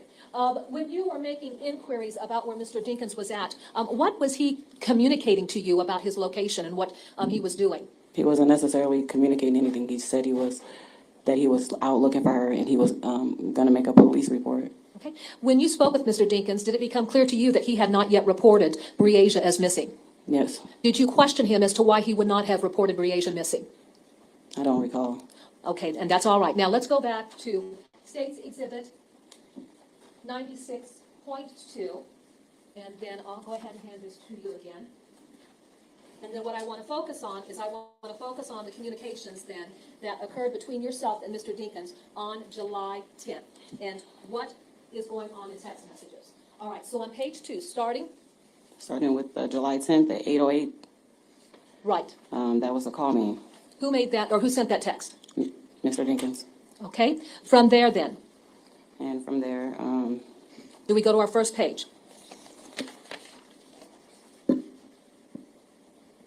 I tried to call him several times and he didn't answer. So then I sent a text message and I just said, just call me. I'm not about to play telephone. What time is that text? It looks like 8:11 a.m. Okay, and then your next communication with Mr. Dinkins, It was at 11:07 a.m. who's sending the text? That was me. What are you saying? I'm asking him, where is he? All right, and then your next communication with Mr. Dinkins, It was again at 12:03 p.m. who's sending that text? Mr. Dinkins stating that he was downtown. All right. And then does that include all of the text messages that you had with Mr. Dinkins? Yes, ma'am. All right.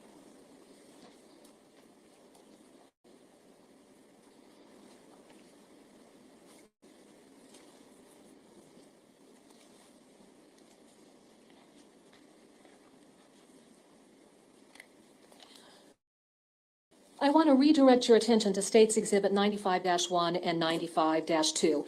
For purposes of the record, what is this exhibit?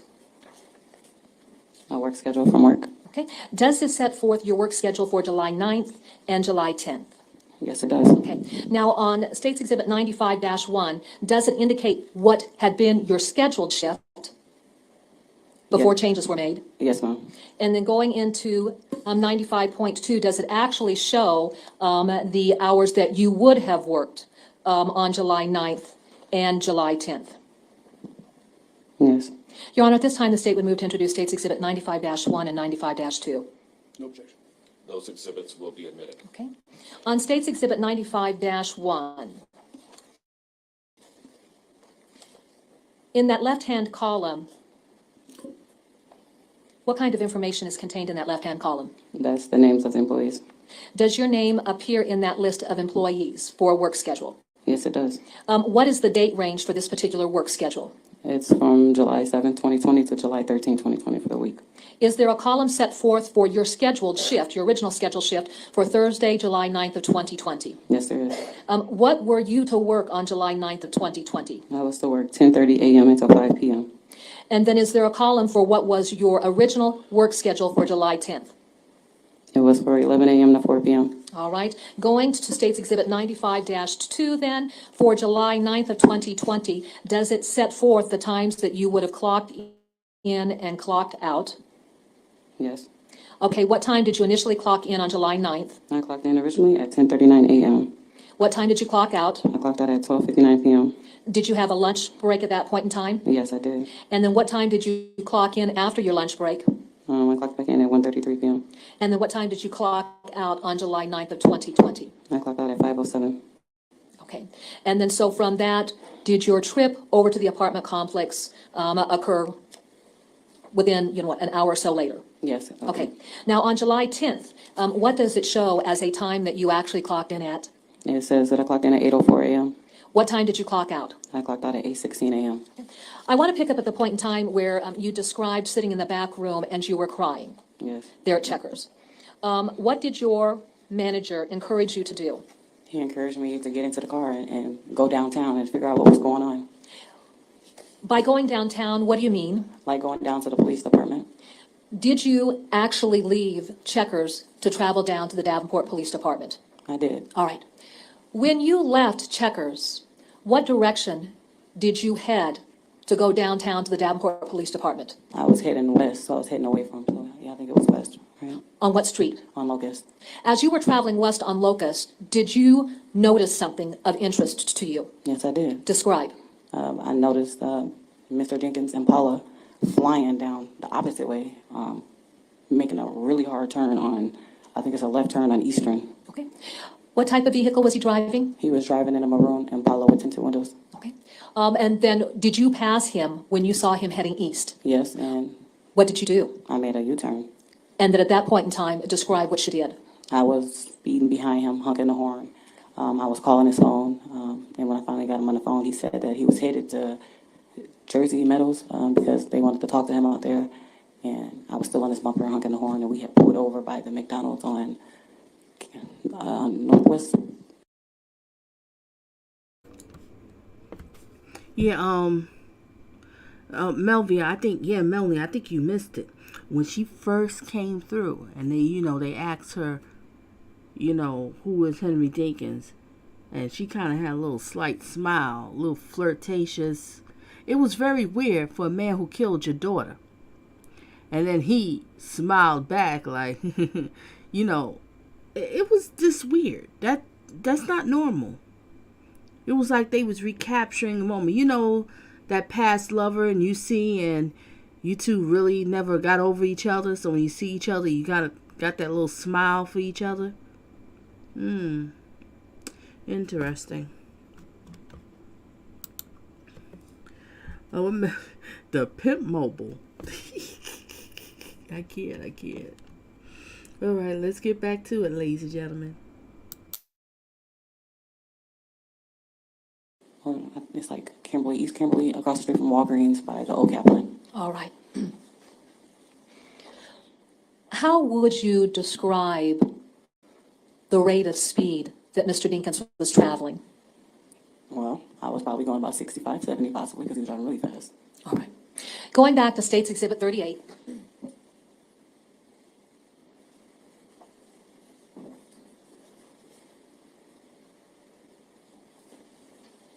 Don't say anything just yet. I want you to come down to this exhibit. And then I want you to look at the exhibit in terms of the map of the downtown area. Does it set forth an entry for your employment there at Checkers?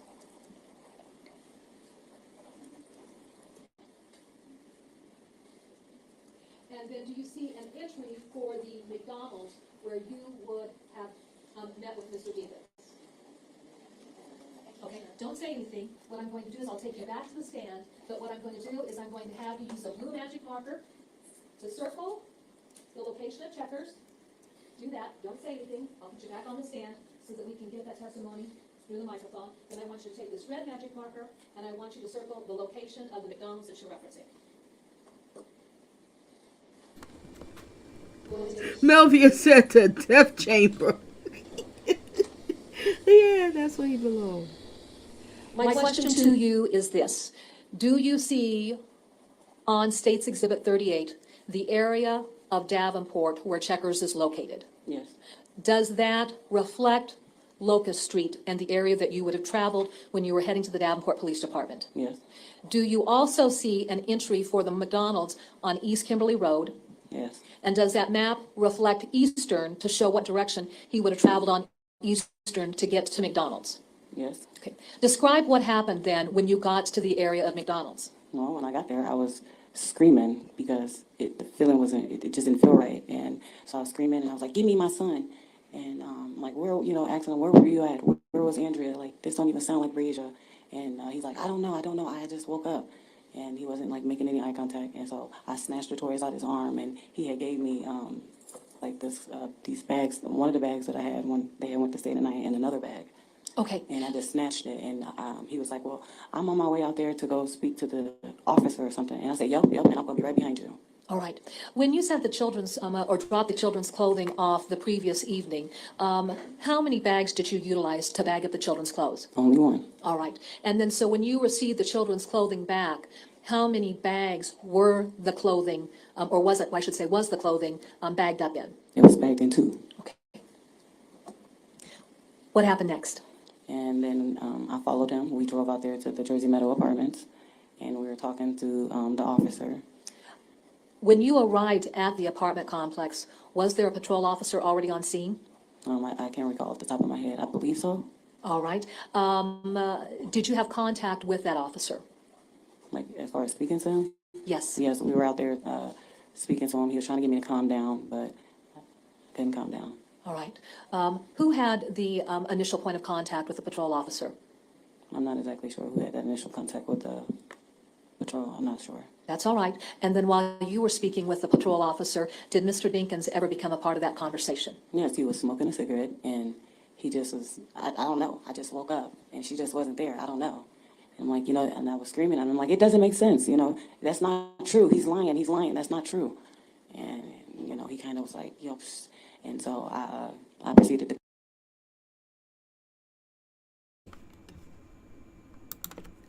Melvie, what you saying? That really did bother me too. I never seen nothing like that, the way she walked away in that body cam.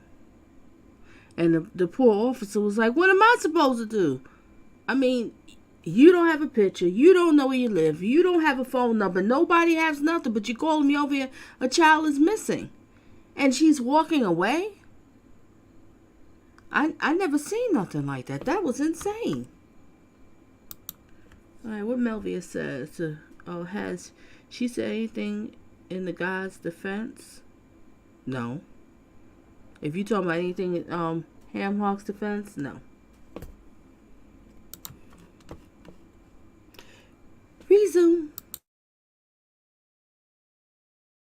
Cuss him out still, and I left because I'm like, you know what? He's playing games. I don't believe nothing he's Your Honor, I'm saying. going to object to this point. It's narrative and non-responsive. Okay. Sustained. Okay. At that point, then, what did you say? Yeah, go ahead. When I left, Well, explain what you were going to say. as to If I don't interpose questions and it becomes a narrative, that's objectionable. So then I'm asking a question. So then at that point in time, what did you say to the officer about Mr. Dinkins? Your Honor, I'm object that's hearsay. I just told him that Just Dinkins a was. moment. Just a moment. Your Honor, she's describing her own statements to law enforcement. Overruled. Yes, I was like, I'm not hearing it. He's lying. I know he's lying. It just doesn't feel right. And so, I was still getting upset because he was just so nonchalant. He wasn't answering nothing. So I left. And Again, objection is narrative and non-responsive. Your Honor, she is concluding the thought in terms of what it is that she did. That's Overruled. I left and I went to my mom's house and I dumped all the kids' school pictures out and I tried to gather as many as I could. In the midst of me doing that, I think it was a detective officer or someone had called me and had asked for me to come back to the fire station or something because I told him I was at my mom's house trying to get family, gather up family to come out there to, patrol that area and knock on a couple of doors. all right. When you were talking with the officer, did you have an opportunity to make observations about Mr. Dinkins' physical appearance? Yes. Describe what you noted about his physical appearance. Well, he had a black do-rag on that wasn't really on. It was kind of like tilted a little bit. His little braids were out. His lips was white. He was chain smoking cigarettes. He had on a long white T-shirt, and it was dirty, like dingy, like not dingy, but like dirty type of, as if he was fishing or something or whatever. But he looked dirty, and then I can't recall the bottoms he had on, but he just looked muddy and he just looked it off. Did you notice anything particular about the shoes that he was wearing? Yes, they were some gold-looking type shoes. They were muddy-looking. They weren't tied. Yeah, that's all I remember. Ms. Lankford, were you later? Okay, Melanie says, was she there when the child went missing? No. Or was she in on his plan? We don't know. But, there's quite a few people that speculate and think so. That's a possibility. She basically have a son with him. The daughter she had a few months before she met Ham Hock. But the daughter's father, if I'm correct, is in prison. So, I guess this weekend, Ham Hock was going to have his son for a few days, but he's not really actually active in the child's life or supporting financially. I think she was driving somewhere. She bumped up and seen him. And then the son, it was like, hey, son, want to see you, whatever. It's like, oh, okay. So, the son goes over to the house. So he goes to pick up the son. And Bree wants to come. He's like, oh, sure. So Bree comes. That's the girl. But she has an older son that's older than Bree from another man. He wanted to come. But Ham Hock said, no, not enough room in the car. Yeah, okay. Because he had an agenda. He didn't want the older son to come because it might mess up his plans. I hope I better cleared it. Okay, everybody, let's get back to it. Make sure you vote if you didn't vote.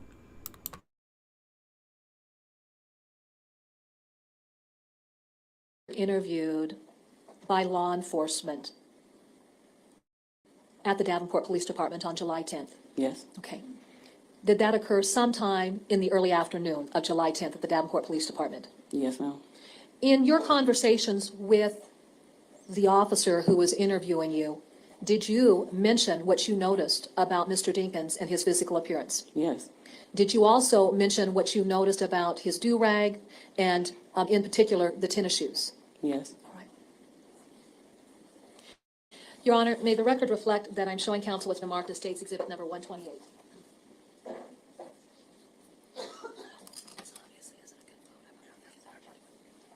May I approach, Your Honor? You may. I'm handing you what's been marked as State's Exhibit 128 for purposes of identification. And in looking at that, do you recognize any depiction on State's Exhibit 128? Yes, I recognize this is what he had on. Well, in the first photo here. How many photos are... Melanie, she might didn't do anything when it really happened. She might didn't want anything to happen to that child. But her parenting decisions was poor. One, you let your child be with a sex offender. She knew it. Her comment was, I believe it was somebody else's, nobody quotes me on it, like an article or somebody else's commentary, that she said, oh, well, she never had a problem with him, and he was always good to her kids. So she gave him a pass. You see, that's called grooming. He's grooming you, grooming the kids. He met you, he was 37, and he met you when you was 18. Teen. Okay, yeah, it might be legal. But I bet you if 13 was legal, he'll jump for it, right? I get a little, it bothers me a little bit when these people messing with these teens. And then they say the word is, she's legal. He's legal. Oh, so 13 was legal. You'd be a happy camper, wouldn't you? Gotta read between lines. Yeah. Very poor. Very poor decision. There's no way. And Melanie, you saw the body cam. Why she walked off like that? I'm just saying. Then you came by the house. Your daughter, who has special needs, we just heard, with her eye and her hearing, she should be really well protected.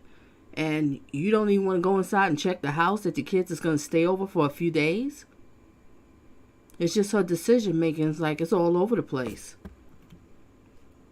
All right, Melvia says something else too. She let a child have her alone all night long. Just no way. No way. No, my kids wouldn't have been over that at all. Nope, not at all. And you should have known it was a red flag. He was messing with you when you was 18. So he likes looking at these little young girls. I'm so tired of hearing these men walking around here and saying, oh, well, she's 18, she legal. And you be hearing this from a 30-something-year-old man, 40-something. Oh, like I said, so 12 was legal, you'd be a happy man, wouldn't you? Be a happy camper, right? You have to listen to what people say. Okay. Excuse me. Melanie says, what a chuckle, y'all. When I was 16, I was taking classes at a community college. Woo! I was running with the boys who were men, right? they all called me JB. They all called me JB, and none would get romantic with me. You go, girl. All right, let's get back to it.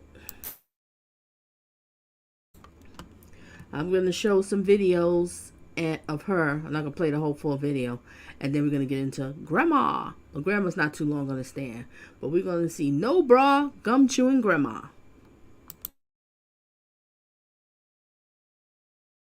Okay, so which of the two pictures do you recognize as clothing and shoes that Mr. Dinkins was wearing?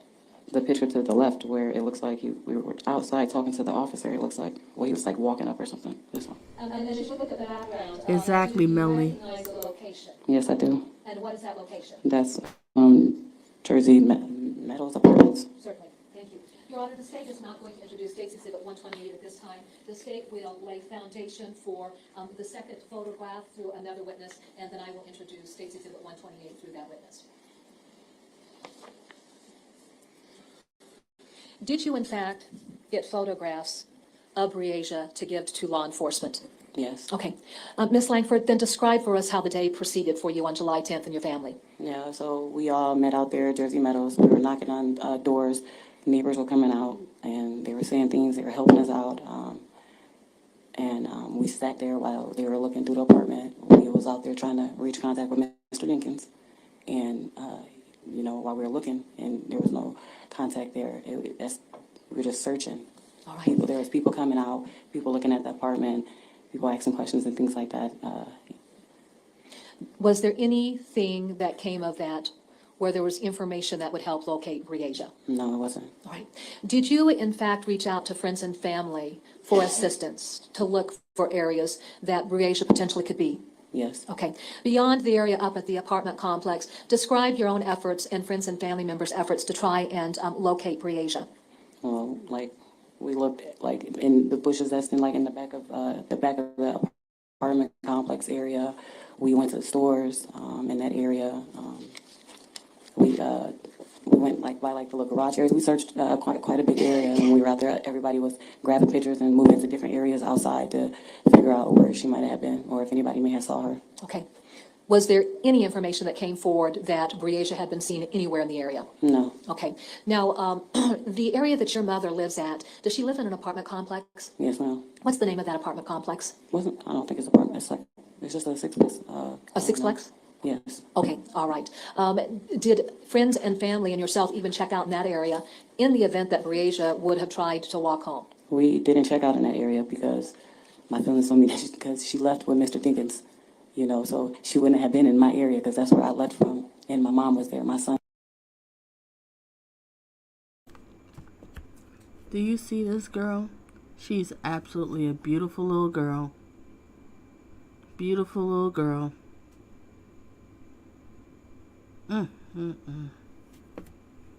Ooh, this trial really pees me off.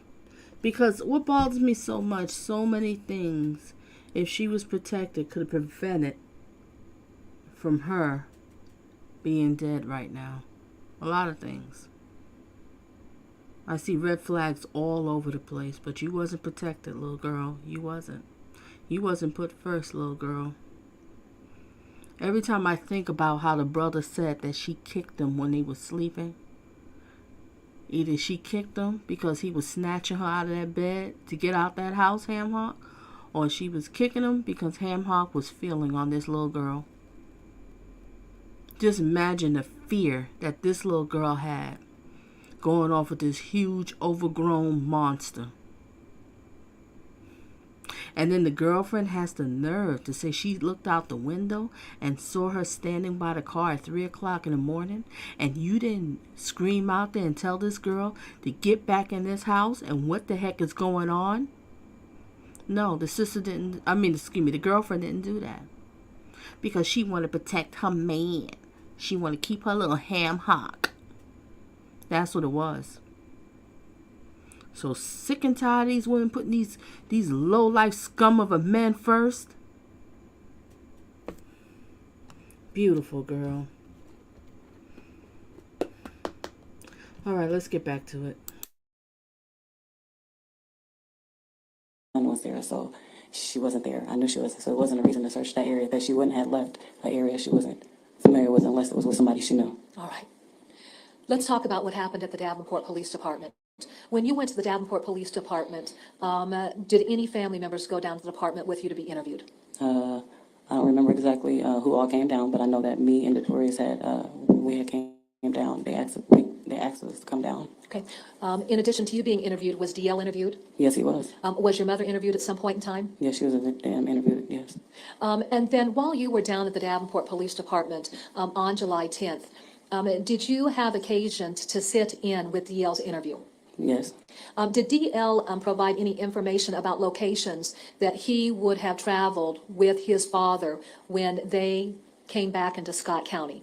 Well, he wasn't really good at the description of exactly where it was, and one of the detectives asked him if we had got out there and drove, would he see if something like that looked familiar in the area or something like that. Okay. In DL's interview, did he ever mention going to the RV that Mr. Dinkins had parked down in the southwest portion of Davenport near Credit Island? I don't recall. Okay. At any rate, did you go along with detectives and DL to see if he could identify areas that he had been present with Mr. Dinkins the morning of July 10th? Yes, I did. All right. What locations then were you directed to or shown by DL? We were showed down on like the River Drive area, like towards the Credit Island area, and then the frontal area of the Credit Island, and we kind of like drove, back and forth in that area towards the south end of Davenport. All right. Did DL ever direct the detectives over to the location where Mr. Dinkins' RV was parked?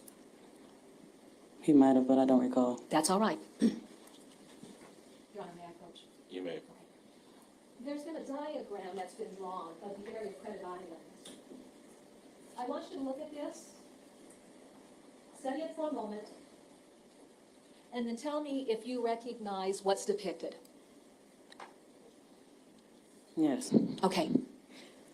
As you look at that diagram, what do you recognize this area to be? The frontal area down at Credit Island that we were in when we were walking around that area, Totori said that he had stated that they had stopped, so, people had came out there and, we, as family and everything, we walked around that area out there as much as we could. Okay. Was there a search done out in that area by law enforcement as well as yourself, family members, and friends? Yes, it was. Okay. Was there anything that was found that would help you locate Breasia? No, it wasn't. All right. Now, I think that there's a pointer somewhere in the area, actually right there. I want to keep you there at the witness stand so that you're there at the microphone. Using that pointer, show what would reflect the entry into Credit Island from River Drive. Like right in here and down here. Okay, all right. Did you and the detectives actually go on to onto Credit Island as a result of Notorious directing you to that area? Yes. Okay, all right. Now, looking at that diagram, do you recognize a location where DL indicated that they had pulled over? And if you don't, that's fine. No, I don't recall that. Did he, though, identify a location where Mr. Dinkins would have pulled over in his car? I don't remember. I don't recall that one either. Okay, that's all right. Is there anything else that you can remember about the trip when yourself, DL, and the detectives left the Davenport Police Department to identify locations that DL would have been with Mr. Dinkins once they returned to Scott County? No, not that I can think of. All I right. don't recall. All right. Later on in the evening, did you return to a location with your family? Yes. What would have been that location? That location would have been my mom's at 614 West 63rd Street. All right.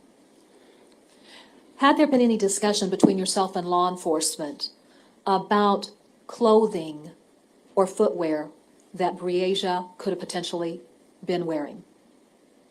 I'm sorry, can you ask that question one Yes. more time? Let me be a little bit more specific. Earlier in your testimony, I had asked you if law enforcement had inquired about whether or not you could provide information about the clothing or footwear that Breasia was wearing. Do you recall that testimony? I do recall. Okay. And then focusing on the footwear, initially, what kind of footwear was in play? Meaning, what was the different descriptors of footwear that you provided that she could have potentially been wearing? Like pink flip-flops, a pair of white flip-flops, and a pair of slides. They were white slides, It had aqua blue trimming around the top strap, the top Velcro strap piece, and at the bottom of her, the slide piece was a cushion little aqua little blue slide. In the later part of July 10th, after dark, did any detectives respond out to the area of your mother's residence to show you a photograph that had been taken of an item found there in the area of Credit Island? Yes. What was that? A picture of one of the flip-flops that that I was shown to see if it might have been hers, and in the midst of them on their way coming out there, I kind of, lost it a little bit because I'm like, oh my God, a shoe, and they brought it out there, and I was kind of relieved a little bit because it wasn't hers. Okay. At that point, did you have an emotional breakdown in front of the officers? I did. Okay. Your Honor, may the record reflect that I'm showing counsel what's been marked as State's Exhibit 3-139 and 3-140 that was previously introduced through the testimony of civilian crime scene technician Jill Foster.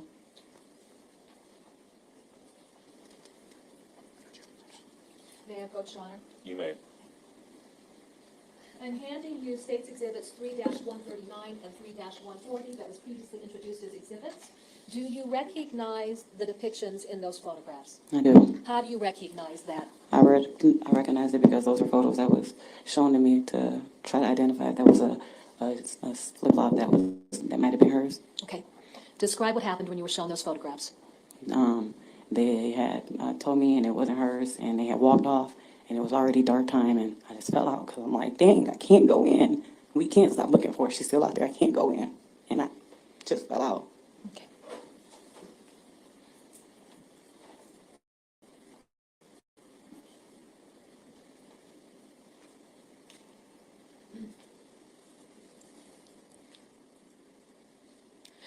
Let's talk about Briasia's hair.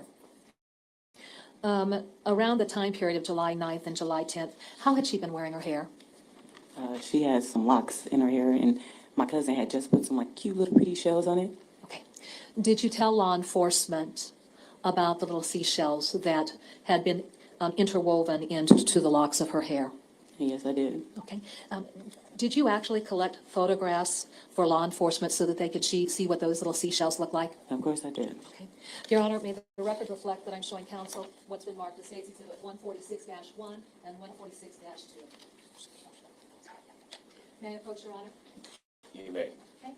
I'm handing you what's been marked as State's Exhibit 146-1 and 146-2. Please look at those exhibits and tell me if you recognize those exhibits. Yes, I recognize them. How do you recognize this group exhibit? Of course I sent them, but because those were our pictures. Those were our pictures that we had taken, and they also identified those shells. Okay. Your Honor, at this time, the State moves to introduce State's Exhibit 146-1 and 146-2. No objection. Those exhibits will be admitted. May I publish those, Your Honor? You may. Now, as I publish these exhibits for our written record, I want you to describe what it is that we are seeing.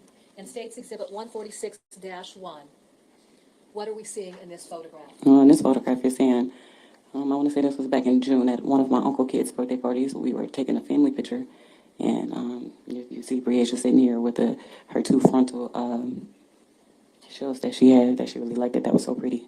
All right. Does this show us, I guess, the maturity level of DL during the period of June and July of 2020? Yes.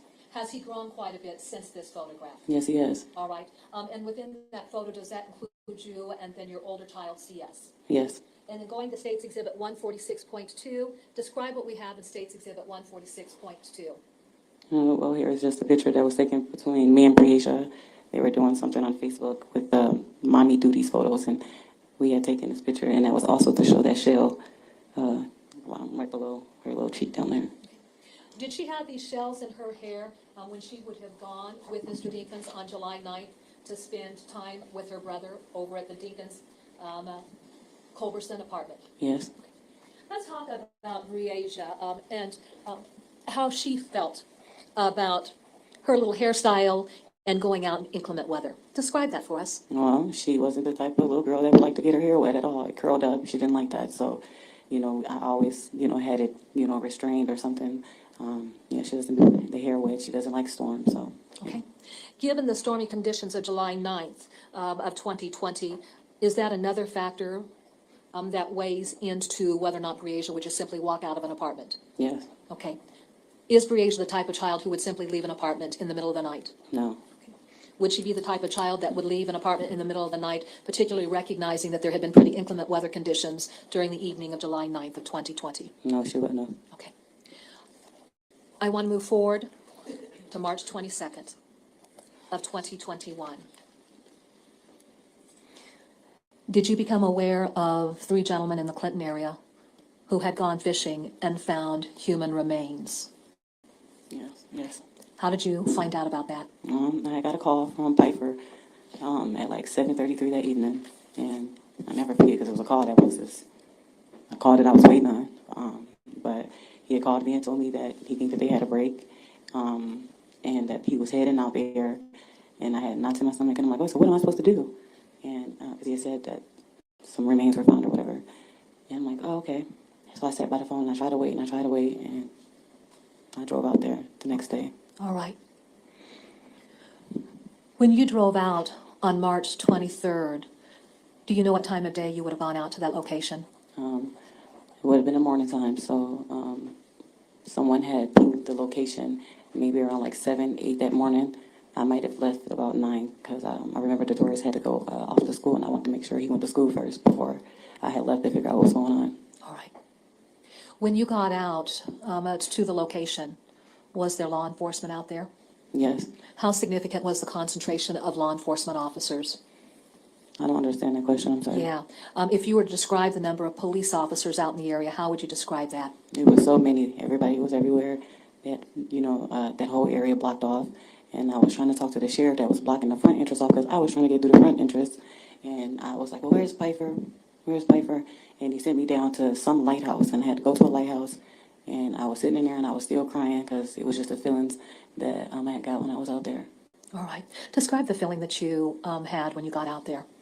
Hell, it was a feeling that people told me from the beginning that I would feel it if I knew she was out there. It was like a snug on my heart, like, oh, you found me. That's what it was like. And then with you being out in the area, describe what developed. I stood out in the field. Okay. Did officers share anything with you about something associated with the remains that would be a unique identifier for Breasia? The shell in her hair. All right. Were you shown the shells?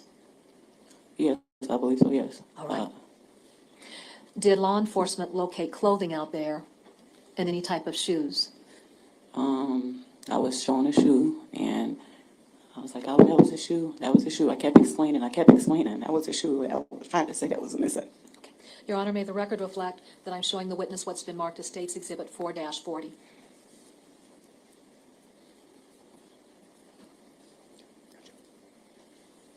May the record reflect I shall counsel. May I approach the witness, Your Honor? You may. I'm handing you what's been marked as State's Exhibit 4-40. Do you recognize State's Exhibit 4-40? I do. How do you recognize State's Exhibit 4-40? I recognize it because it's my baby shoe. She had asked for it. I tried to describe this from the beginning. Hell, even till now.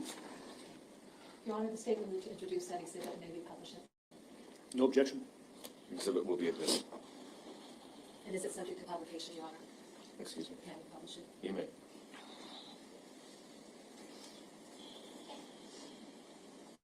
Okay. Is that the slide that you had been describing for law enforcement? Yes. From there, were you aware that the remains had been recovered and sent off to the state medical examiner's office for an identification of cause of death and identification of who the skeletal remains belonged to? Yes, and I was told they would contact me once they had more information, but yeah. Was your DNA required so that they could identify if this was a female child of yours? I want to say, I think that they had got her like from an old DNA or something like that. Okay. I'm not exactly sure. Was there DNA that was a part of paternity records? Yes, ma'am. Okay, would that have included your DNA Yes, ma'am. and Breasia's DNA? Yes, ma'am. And then was there also a request for any type of dental record so that they could specifically identify these remains as being Breasia Terrell? Yes, ma'am. Okay, and were there dental records that you were able to provide to them so that they could say this definitively was Breasia instead of just a female child of yours? Yes. All right. Okay. I have no further questions. Mr. Freeze? Ms. Lankford, when did you find out how your daughter had been killed? Well, I was just told that she was shot. That's all I know. And who told you that? One of I want to say Detective Pfeiffer. Okay. Did he tell you that out there on the 23rd when you were there and identified the shells in the shoe? No, that was later. How much later? Maybe a couple of days or something like that. It was because I kept calling, texting him, and begging him to show me something. Sure, understandable. After Detective Pfeiffer shared that with you, did you share it with anyone else before Mr. Dinkins was charged? No, I didn't, because he told me that I had to keep that to myself. Okay. When you talked to Detective Pfeiffer, was that on the telephone? I thought the day of, like when I was heading out there, No, I'm sorry, when he told you how Breasia was killed. he had actually he had came to the house, and if I recall, he had came to the house and was telling me, it's Breasia and that type of stuff. Okay. Where was Detorius during this? Tutorius he was in the back room with the door shut. At this point in time, when Detective Pfeiffer comes to your home and tells you how Breasia had met her demise and she'd been shot, had Detorius shared with you that he had been present when she died? Or did that come after? That came, I want to say that came after, but I'm not exactly sure. Okay. So Detorius at some point told you that he was present for Breasia's homicide, right? At one point, yes. He told you that he was present, that Henry Dinkins shot his sister, right? Yes, that's what he said. He said he was taken to a remote area along with Breasia and Andrea Culberson, right? Right. And that he was in the car and the other three left the car, right? Right. And that somehow he knew that he heard a gunshot and that Breasia was shot, right? I don't recall that exactly, but Did he also tell you that he heard a second shot and Mr. Dinkins pulled the trigger? no, I don't recall that. Okay. Did you share that with Detective Pfeiffer? I may have texted his phone about some things, yes. Well, did you share those specific facts with Detective Pfeiffer? I'm not exactly sure. I don't recall that. Okay. Well, if Detective Pfeiffer has a recollection on that, can we trust his recollection? Of course you can. Okay. Now, the morning, strike that, the afternoon of July 10th, that's the day that Breasia is reported missing, right? No, I made that call that morning. Okay, so July 10th, we can agree is the date that Breasia went missing. Yes. And you were at the police station that afternoon. We can agree on that, right? Yes, we can. And that afternoon is when you and DL went for a car ride with the detectives, right? Right. On that date, DL never indicated that he was present for any shooting, right? No, he was just trying to show us the areas that they had taken that was familiar with him. Did he indicate to anyone in that car that day that he saw a bloody machete? No. Did he indicate to anyone that day that he saw a bloody machete getting sprayed off with bleach? Nope, I don't recall that either. Has he ever said that to you? No, not that I recall. Have you talked to your son about this? I spoke to him a couple times, but I was told by the law enforcement to not question him because that was their job. When you were with him in that car ride on July 10th? That's weird. You said the law enforcement told you not to question him? That's their job? He's a minor. That's your child. Who's going to tell you can't question your child? Doesn't add up. Doesn't add up. Did he speak at all about being somewhere with Henry Dinkins and Henry Dinkins pouring bleach along the side of a road in some bushes? I'm not exactly sure the situation with the bleach exactly. I don't recall that. Okay. Have you ever heard of him saying to you that Henry Dinkins had stopped somewhere and poured bleach in some bushes? No, he said that he had pulled over to use the bathroom or something. Okay. But if I told you that I believe that your son had said Henry Dinkins that pulled over and poured bleach on some bushes. Today be the first time you've heard that, right? I wouldn't say that. I just don't recall if it was said. That's all. Okay. This is a pretty important event in your life, right? Right. And I'd like to think you would recall important events in your life. Agreed? Agreed. But you don't recall anything about bleach being poured on bushes as you like by your son. No, I don't recall that off the top of my head. My son, he was kind of off a little bit while I was trying to get back out there to look for my daughter. Is your son the kind of boy that likes to exaggerate? It depends on the situation. What kind of situations does he exaggerate? When he steals something or when he's just telling little movie tale stories. Okay. Not about his sister, though. Okay. He wouldn't lie about that. So we spent a lot of time talking about your phone records. Yes. Okay. I think I'm going to approach the Elmo here.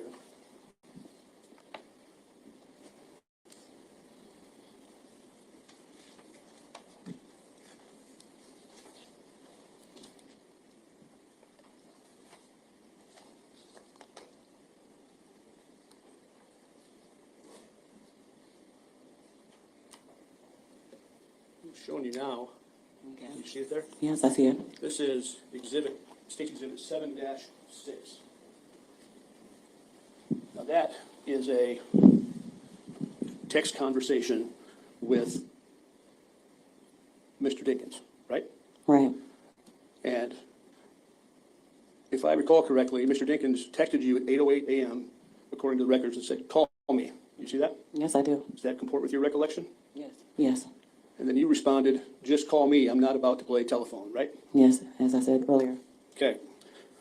Then at 9:35, you text him a picture of Briasia holding a couple puppies. Yes, I did. Why? I sent that because when I got on the phone with Mr. Dinkins said that he was downtown and he had needed a picture of Briasia. I'm sorry, say it again. Mr. Dinkins had told me that he had needed a photo when I was able to get on the phone with him on one of our calls. He had told me that he had needed a picture of Briasia, or whatever. So I had sent that picture because that was her most recent picture that she had with the dogs. Okay, so in one of the phone calls then, he asked for a photo of Briasia. Yeah, because he stated that he was downtown. Mm-hmm. Okay, because if you look down below there, at 11:07, you say, "Where are you?" Yes. And then he responds, "I'm downtown," right? Right. So before that statement where he says, "I'm downtown," he told you he was downtown before. Is that what your testimony is? No, my testimony is I sent the photo because Mr. Dinkins asked me to send it because he was downtown trying to make a report or something like that. And he needed a photo of her, and that's when I sent it. And then when I asked him where he was, that's because he had then left the area and we were all looking for him. And I was calling him and calling him and calling him and he wasn't answering. So I asked him, like, "Where are you?"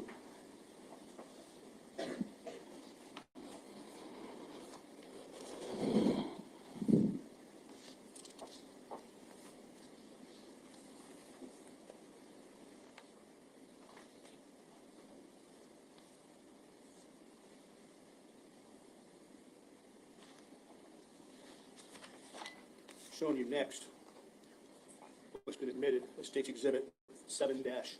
Can you see that okay? Oh, yes, I can see it.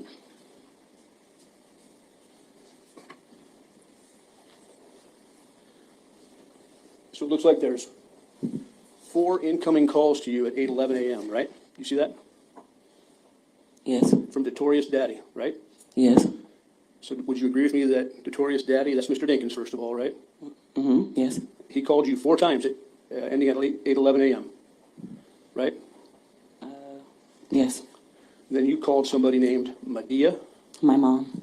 okay? And then you called Mr. Dinkins at 8:15. Yes. And then you called Bestie Nene. Nene, that was a friend at the time. Nene, I called her also someone that we had needed out there as people that was passing her picture around in the area. Okay, well, at this point, you haven't even called the police yet, have you? No, because I had reacted to Mr. Dinkins was nowhere to be found, and I needed my family to come here, and I called my uncle. Who's your uncle? Uncle Earl? Yes, that's Uncle Earl. Okay. And I got on the phone with him, and I was telling him that Dinkins said that he was downtown making a police report, and he said, "Don't believe that." He said, "Call that shit in," is what he said, sorry. Okay. He told me to call it in, and that's when that call was made to the police. Okay, so this all happened in 10 minutes. I see the first call from Notorious Daddy at 8:11, and Uncle Earl at 8:19. That's 8 minutes, right? Yes, a lot of things can happen fast when your child missing. Okay. But it took Uncle Earl for you to make a phone call to the police, right? I'm sorry? It took Uncle Earl for you to make a call to the police, right? Well, I tried to trust Mr. Dinkins' word that he was actually looking for my daughter and actually downtown at the police department.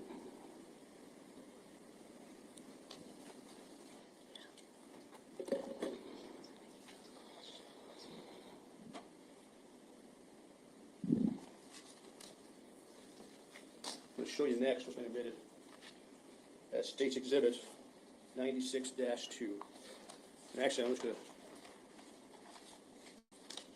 start with page 2. You just see the top here. You see the very top here where I'm going to point? Right here. The first text when Mr. Dinkins had told me to text him that morning and call me.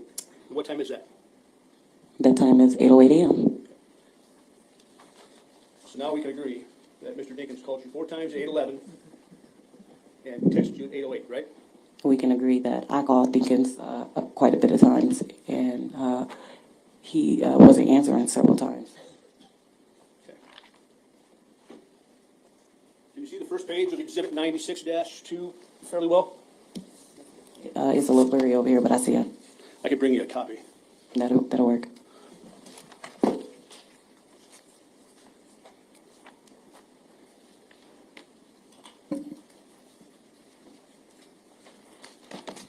Is there a focus on this thing?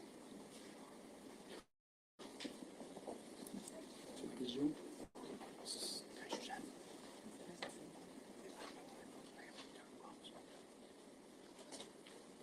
I'll show you the actual exhibit reports and documents. Thank you.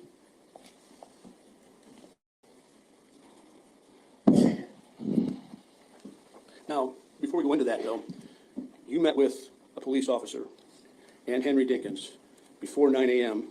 at the apartment of Andrea Culberson and Henry Dinkins, right? Right.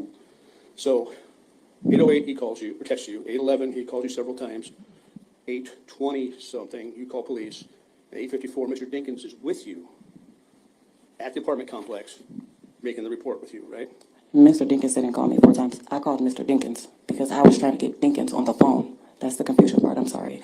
But in any event, 8:54 he's with you at the apartment complex and a police officer, right? Yeah, right.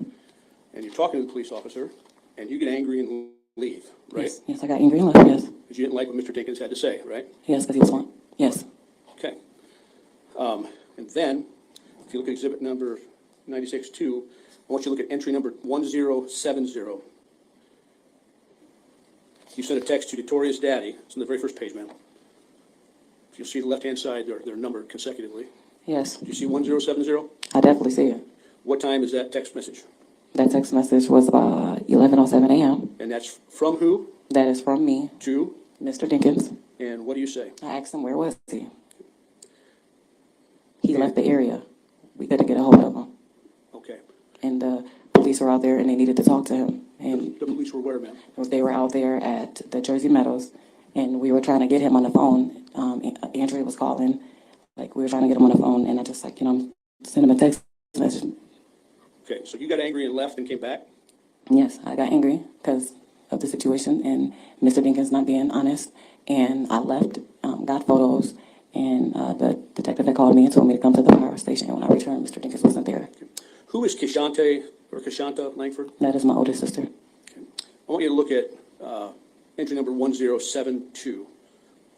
Do you see that entry? Yes. And that's a text message from who? That's a text message from me, To? my sister Kishana. And what'd you say to her? Well, at 9:17 a.m., I told her Henry lost Breasia. Call me, please. Because that's what you thought, Henry had lost Breasia, right? Yes. You didn't think Henry had brought any harm onto Breasia at that time, did you? No, but the feeling wasn't there. Okay. Something was wrong. Mr. Freeze, I apologize for the interruption, but if you're going to refer to those entries in the exhibit, somehow I have to see what you're referring to. Okay. Because you've taken away the exhibit for me to refer to. My apologies. Thank you.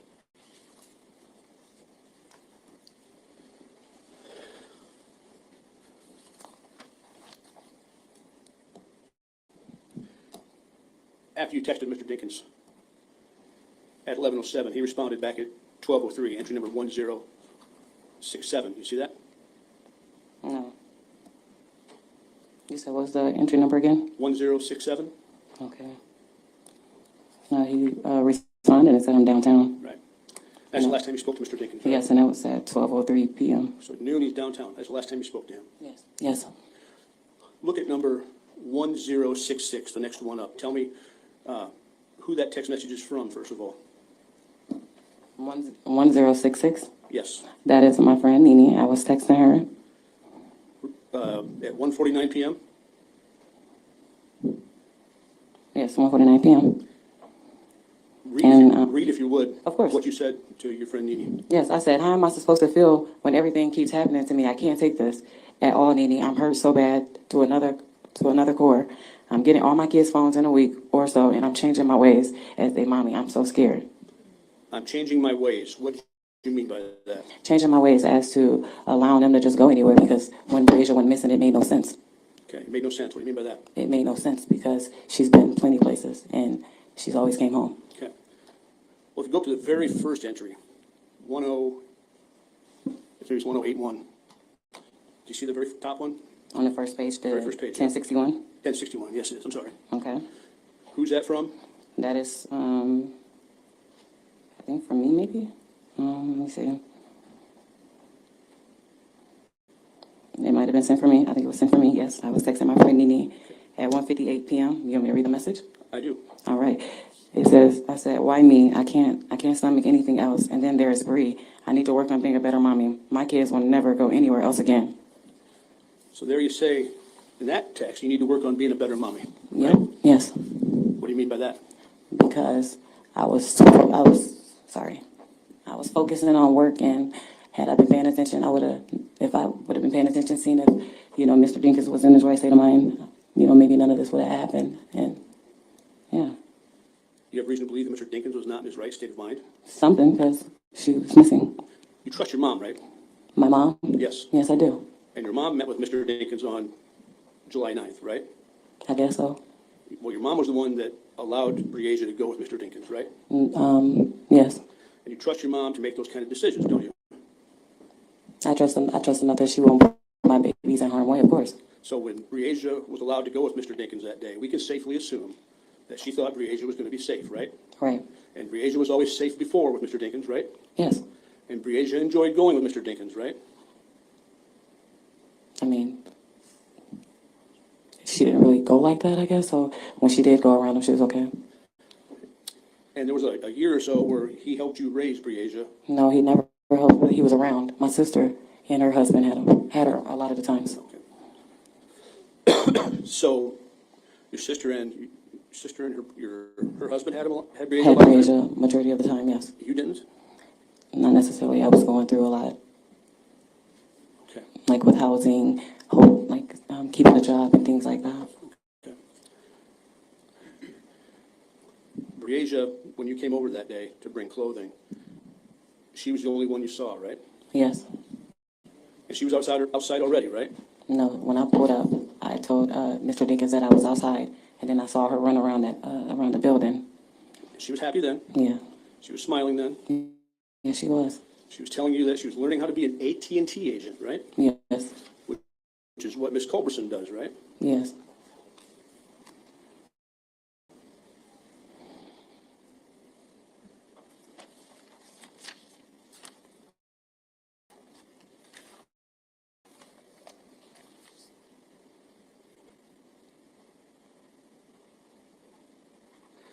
On direct examination, we were asked about the relationship that Breasia had with Mr. Dinkins. You testified, and I'm quoting, Breasia looked up to him. What do you mean by that? She looked up to him like he was nice. He never did anything wrong. He looked out for both the kids. When he would come out, he would give them, candy, cash, let him look at his nice rides. So he cared for your kids. You could say that. I guess mommy missed the memo. It's called grooming your kids. This is what these predators do. They groom you and they groom the children with gifts and being so nice and understanding. He probably told you, oh, you're such a good woman. I don't know how could your man do you the way you do. You have a beautiful daughter. How could he not be in the child's life? I wouldn't do that to you, queen. I'm so sick and tired of that crap. Resume.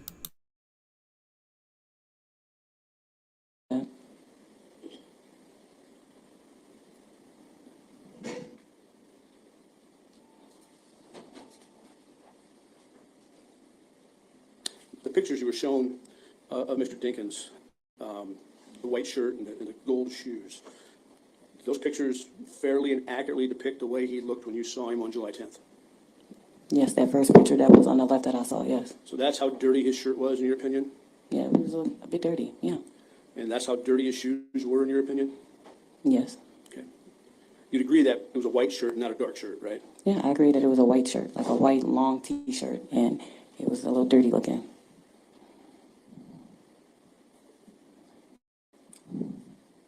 You ever heard Notorious indicate that Mr. Dinkins was down at Credit Island fishing He had said that early on, yes, I believe. with 6 other people around? Yeah, he had said that he had went fishing and he had met some people downtown, down at the Credit Island.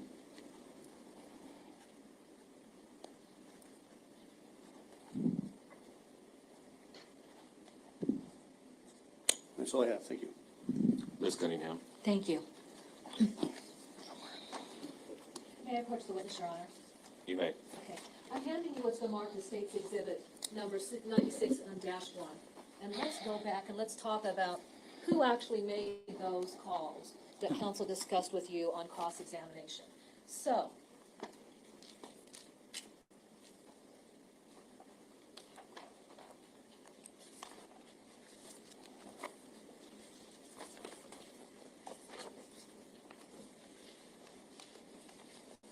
please go to the 4th page.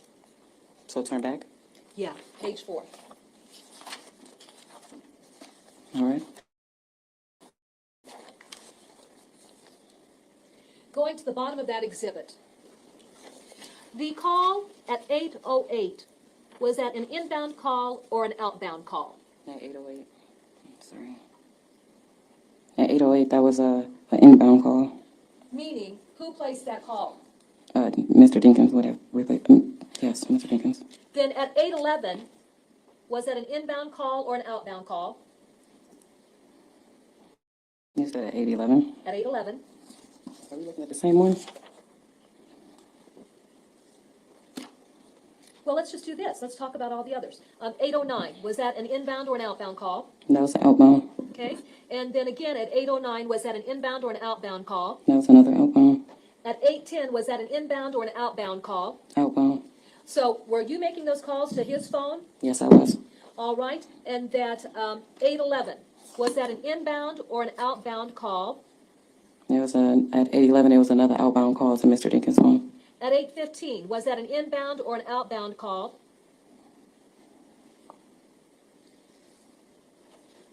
That was outbound. Sorry, that was outbound. Okay. At 8:18, was that an inbound or an outbound call? Another outbound. At 8:25, was that an inbound or an outbound call? Another outbound. Okay. So actually, you were the one that was calling Mr. Dinkins, isn't that correct? That is definitely correct. Okay. It wasn't Mr. Dinkins calling you, would that be fair to say? That would be fair to say. And then you were left with the impression that he had already called the Davenport Police Department to report Breasia missing. Yes, because that's what he said he was doing. And at 8:29, when you spoke with Mona Varelli, is that when you discovered that he actually had never placed a report of Breasia missing? Correct. Okay. Now, let's go to the moment in time where you have followed Mr. Dinkins to the Jersey Meadow apartments, and you've met with the patrol officer. Does the name of Officer Burkle sound familiar? I think it was the gentleman at the scene, the first time I met him, I think. Okay. Was that the officer that was on scene when you got out there to the Jersey Meadow apartments? I can't recall his name, but it might have been. I'm not sure. That's all right. When you were out there, you described having a conversation with this officer, correct? Correct. And then you described Henry joining in the conversation. Yes, like I just woke up Okay. and she wasn't there. I looked everywhere. And you really had some issues with what it is that he was saying. Isn't that correct? I did. Okay. Is that what prompted you to leave and go back to your house because you're so angry about what it is that he's saying and you're not buying into it? Yes, and I'm like, it's my daughter. I need to, hurry up, and I need to get out here on feet and figure out where she is. Okay. At that point in time, did you return to the house to get the photographs? Yes, ma'am. When you were at the house, did you receive a telephone call from somebody associated with the Davenport Police Department asking you to return to the area? Yes, to the fire station, which was on the, I think that's the left-hand side. Well, it was out there near the apartment complex where he's at. And that's exactly what I wanted to talk with you about. So if we've got the apartment complex, is Costco located right next door to the apartment complex? Yes. Then if we go just a little bit further to what I'm going to say the east, is that where the fire department is located at? I believe so. Okay, very simply, the fire station that you are describing, responding to, was that within the same general vicinity? Yes. All right. When you responded to the fire station, describe the interaction that occurred between yourself and an officer or officers there at the fire station. I don't recall the exact thing that we did in particular. I just know that when I met up with him, I told him like I had pictures and that family was coming out here to help us. So then we were able to get out here and try to find her. And he told me that there were people coming out to search the apartment and help patrol the area and look around. When you were out there, was Henry Dinkins anywhere around the apartment complex? When I first got out there, just like when I came back. Yeah, when you came back. No, Mr. Dinkins wasn't there. Do you know when he would have left the apartment complex contextually during that initial contact that you had with that patrol officer? No, because when I left, he was still communicating with that officer unseen. All right. And then when you returned, Mr. Dinkins isn't there, is that correct? Mr. Dinkins wasn't there, and the officer was at that point, instead of being out there by Mr. Dinkins' vehicles, he was at the fire station at this point just by himself. Okay. Was Andrea Culberson there at the apartment complex? She was there once Pfeiffer and some other people came to search the apartment. Were there attempts made by yourself and Andrea to try and make contact with Mr. Dinkins to find out where he was at? Yes, and I stood next to Obert talking to him once we finally got Dinkins on the phone. Okay. When you say Obert, is he a law enforcement officer with the Davenport Police Department? Yes. Okay. Did it take some time before Mr. Dinkins finally answered either calls that you were making to him or Andrea Culberson was making to him? Yes, because when I walked up to Andrea, I asked her what happened. I was like, where's Henry? What's this? Have you tried to call him? And she said, I've been calling. He's not answering. I said, okay, well, I'm going to call his phone. And I tried to have my mom call as well. My mom called twice. She said he answered once, but didn't answer the other time. And then I sat out there and I kept calling, standing next to Obert. Okay. And then finally, with that series of calls being made to his phone, is that where the response comes through that he's down at the Davenport Police Department? Yes. Okay. When you talked with him, and he's saying that he responded to the Davenport Police Department, what specifically did he say that you found to be very troubling? Can I say that one more time? Yeah. Do you recall a comment that he made in that telephone call when you were able to make contact with him to find out where he was at? Oh, yes. So when we finally got him on the phone, I said, the detective wants you to come down and answer a few questions. He said, I'm not going down to no police department. I said, why not? If you didn't do anything, it's nothing. It's just a couple questions. I said, you did say that Briacia's your daughter, right? And that was really it that we had. He agreed to come down. And then he had came down, and I also had came down as well. Now, there was some discussion about Briacia going and spending time with Mr. Dinkins. Had Briacia ever gone off and spent the night with Mr. Dinkins in the past? They haven't successfully stayed the night because I always had to come get them, but they stayed for a while with him, yes. Okay. And when you say that Briacia had spent the night with Mr. Dinkins in the past, was that something that was a frequent thing, or was that something that happened on a rare occasion? It was like not really even rare. It was trying to get Henry and his wife at the time, used to him so he would know his siblings and that end, and she would definitely tag along. Where there's Dink, there's Bree. Okay. During that period of time, then, would Brie have been with her brother staying in a house where Mr. Dinkins lived with the lady that he was married to at the time? Yes, it was right behind my mom's apartment at the time. Did you feel comfortable with that scenario? Yes, because I can walk behind, and I was able to be in reach, if anything, because Dink, the was still young. Okay. Let's just discuss Briacia's development. In terms of her physical development at 10, had she started to physically develop? Like with him, and he's saying that he responded to the Davenport Police Department. What specifically did he say that you found to be very troubling? Sorry, ladies, I have to rewind that part just a pinch. I wanted to hear that over again, what she said. Yeah, say that one more time. Yeah. Do you recall a comment that he made in that telephone call when you were able to make contact with him to find out where he was at? Oh, yes. So when we finally got him on the phone, I said, the detective wants you to come down and answer a few questions. He said, I'm not going down to no police department. I said, why not? If you didn't do anything, it's nothing. It's just a couple questions. I said, you did say that Briacia's your daughter, right? And that was really it that we had. He agreed to come down, and then he had came down, and I also had came down as well. Okay. Now, there was some discussion about Briacia going and spending time with Mr. Dinkins. Had Briacia ever gone off and spent the night with Mr. Dinkins in the past?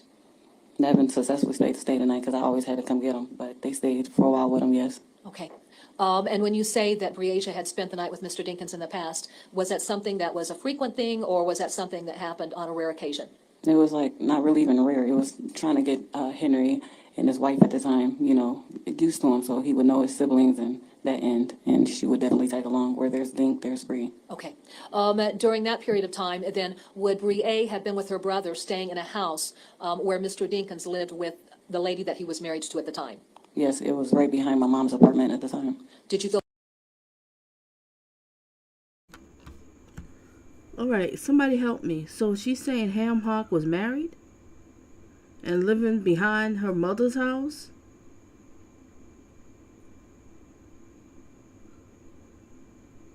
When you was messing with Ham Hock, was he married? Or after you had his kid, he met a woman and married her?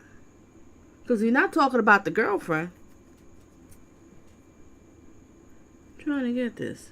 So your daughter just been staying at all these different people's house. Oh yeah, he's been watching that girl. He was watching her as she started to develop. Her hips were starting to come in. Chest was starting to... Lord have mercy. Oh boy, the fear that that girl must have had in that bed. The fear. Oh my gosh. Feel comfortable with that scenario? Yes, because I can walk behind and I was able to be in reach of anything because the Doris was still young. Okay. Let's just discuss Breasia's development. In terms of her physical development at 10, has she started to physically develop? Like body-wise? Yeah. It sounded like when she met him, he was married.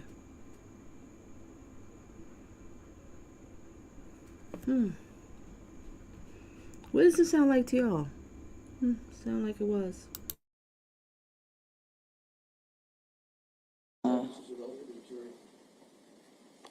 Sustained. Okay.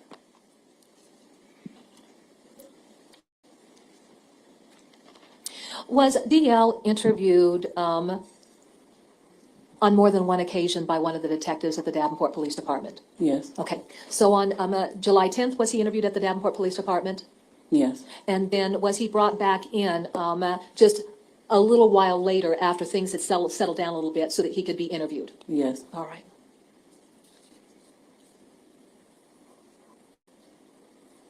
I have no further questions. Mr. Freeze, Nothing else. you may sit down. Okay, all right. This is an appropriate time for our mid-afternoon break. We'll adjourn for approximately 15 minutes and reconvene then. Thank you.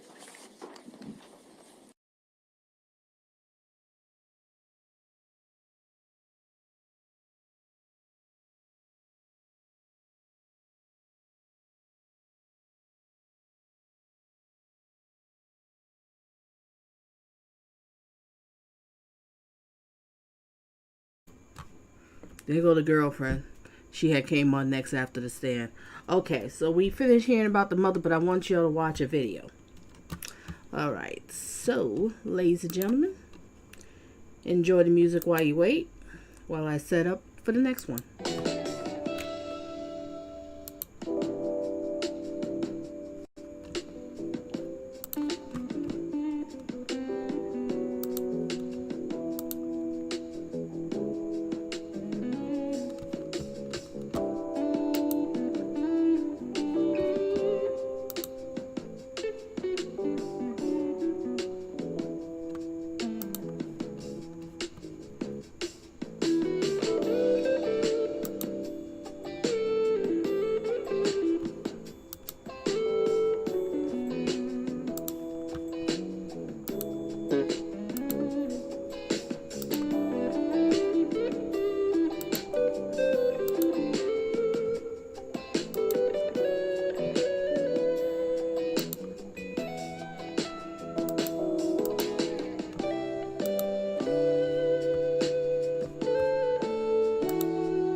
Okay, ladies and gentlemen, I just wanted to show you this clip before we hit to Grandma.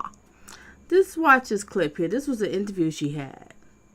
The mother of the missing 10-year-old talk about the latest. I guess the time she was still missing.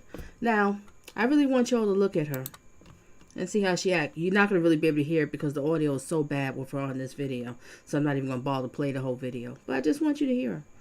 I want you to look at her. Here with us at the newspaper today. You've had a long morning, a long hot morning out on pavement. But one of the interesting things was I found you at the Scott County Courthouse where you had just met with Henry Earl Dinkins, who's being held on a number of charges, including violating his order to report as a child, as a sex abuse offender. He is believed to have last been with your daughter. And so he asked for a meeting with you this morning. Is that correct? They originally asked for the meeting yesterday originally, but I mean, my son had questions, you know. They weren't questions that were set up by us, but you know, there were questions that he had wanted to ask him, but Henry's main focus was more on, where's your mom? And you know, it went from that to the point where Where's your mother? Or when he was talking to the tourists, it was more on like, where's your mom? Okay. And you know, I felt like me personally, I mean, I gave it some time, calm myself down, and I'm like, you know what? Anything could. Now, doesn't she look like she's under the influence in this video to you?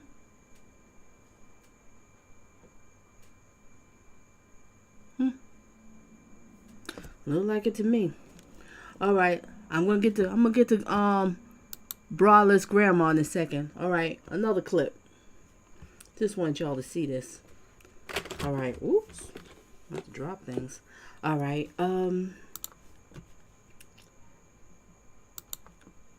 enjoy the music while I switch to another video.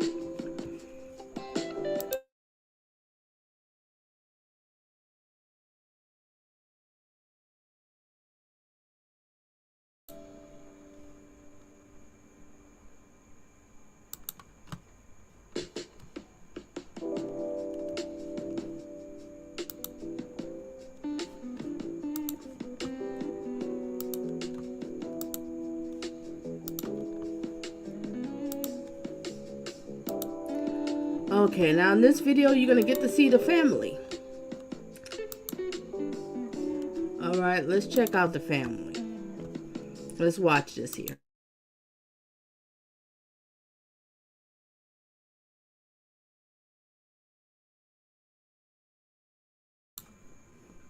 Okay, in this video, you're going to see Bree's family. I believe that's DL, that's his son at that time, but now he's bigger because you seen him right here.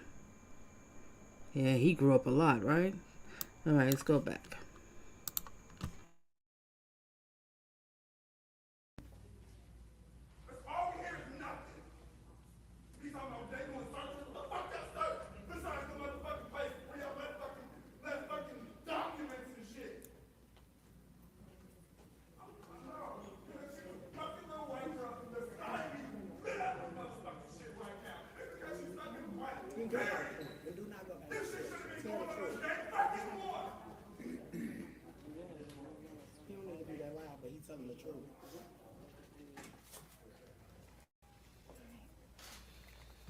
Thank you all for joining us today. The Chief Sikorsky has a prepared statement that he will be making regarding the missing person case of Breeja Terrell.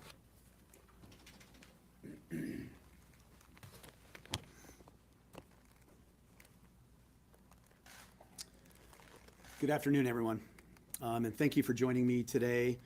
I want to first provide the limited information that I've given you today. Thank you.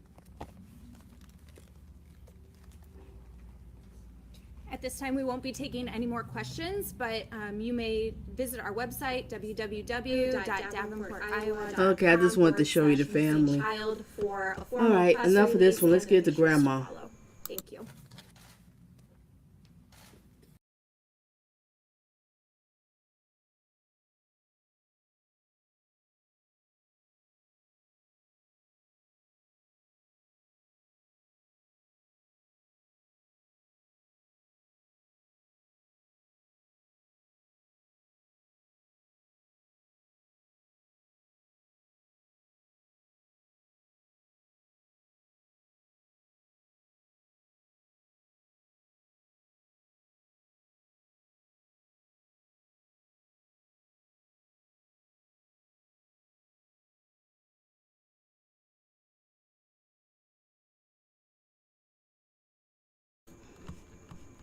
Okay, now we were into day 4. That's when Grandma came in, day 4. So I guess y'all noticed too. Yep. She looks like she's high to me. 603 say, yep. Sure did. Swamp meat, clothing, and wigs. I can't. Alright, let's get into Grandma.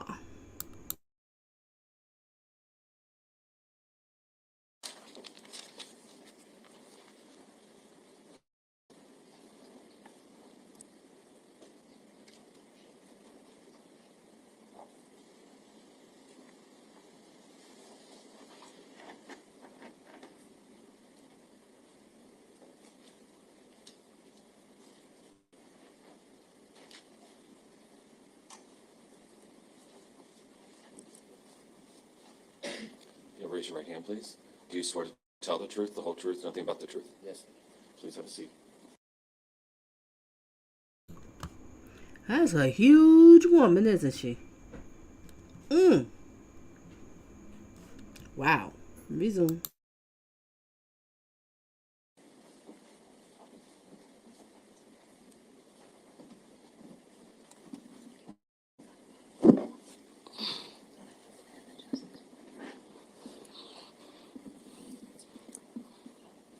Please state your name for the record and spell both your first and your last name. Donita Garner. Donita Garner. Donita. Gartner, Gar. Sound like a lot of cigarettes up in those lungs, huh? Sound like it. Resume. NER. Okay. Miss Gardner, do you reside here in Scott County? Yes. Where were you living back in July of 2020? Americana. Okay. Do you recall your specific address at this time? Yes. And what was the address of your residence? 614 West 63rd Street, Apartment 1. All right. Do you have children? Yes. How many children do you have, ma'am? 4.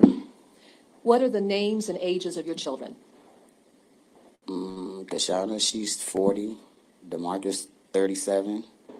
Lakeisha is 33. And Aisha is 31. So is Aisha your baby? Yes, ma'am. I would assume then that you are also a grandmother, is that correct? Yes. How many grandchildren do you have altogether? 16. All right. Let's talk about the grandchildren from your daughter Aisha. And other than Breasia, we're using initials for the other 2 children. What is the initials of the oldest child of Aisha? CS. Okay. And then who would be the middle child? DL. Or the middle child, not the youngest child, the middle child. Breasia. And then the youngest child is who? DL. All right. Now going back to July of 2020, was DL 8 years of age? Yes, ma'am. And then was Breasia 10 years of age? Yes, ma'am. If you could, as a grandmother, just describe the relationships that existed between the 3 children.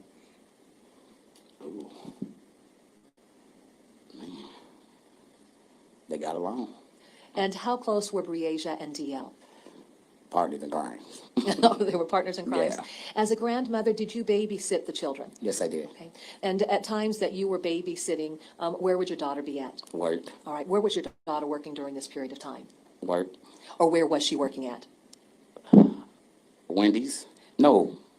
Checkers. Checkers. All right. Now, I'd like to direct your attention, if I could, to events of July 9th of 2020. Was Aisha working that day? And Yeah. all right. And were you babysitting all 3 children? Yeah.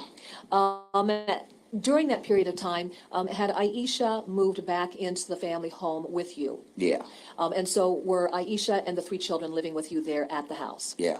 Now, had Aisha mentioned to you having run into Henry Dinkins the previous day? Yeah. And what was your understanding of what developed when Aisha had run into Mr. Dinkins on July 8th of 2020? You mean July 9th? No, July 8th, before the day of July 9th. Did you know that they had run into one another on July 8th? Yeah, but I didn't know until the 9th that DL supposed to go with his dad. All right, and that's what I want to talk with you about. Now, what did Aisha share with you as far as the arrangements had been made for DL to spend time with Mr. Dinkins? Talking about from the 9th? Yeah. Well, well, I had doctor, but she told me when I got to the house, make sure that DL take a shower, brush his teeth, comb his hair, because Henry was coming to get him. We were supposed to keep him for a couple of days, I think. I'm not for sure. Sure. So did you have a doctor's appointment earlier in the morning then Yeah. before Mr. Dinkins came to pick up Yeah. DL? Yeah. Is Henry Dinkins present in court today? Yes, ma'am. Could you please identify him for our record and what he's wearing? Yeah, he's sitting over there. I can't really tell what color the shirt is. It looked like a purple, All dark right. purple or something. Your Or can I Honor- just say the 2 braids in his hair? 'Cause Sure, I absolutely. really can't see the color of the shirt. Your Honor, may the record reflect that identification? Yes, the All right. record shall so reflect. And then with that being Okay, did y'all see that? Did you see Grandma smiling at him? And he chuckled. What the hell is going on here? Ooh, stop cursing. What the heck is going on here? What is this? Let's rewind this part a little bit. Her testimony is short, but let's just rewind it so y'all can see what I'm talking about. Maybe it's me.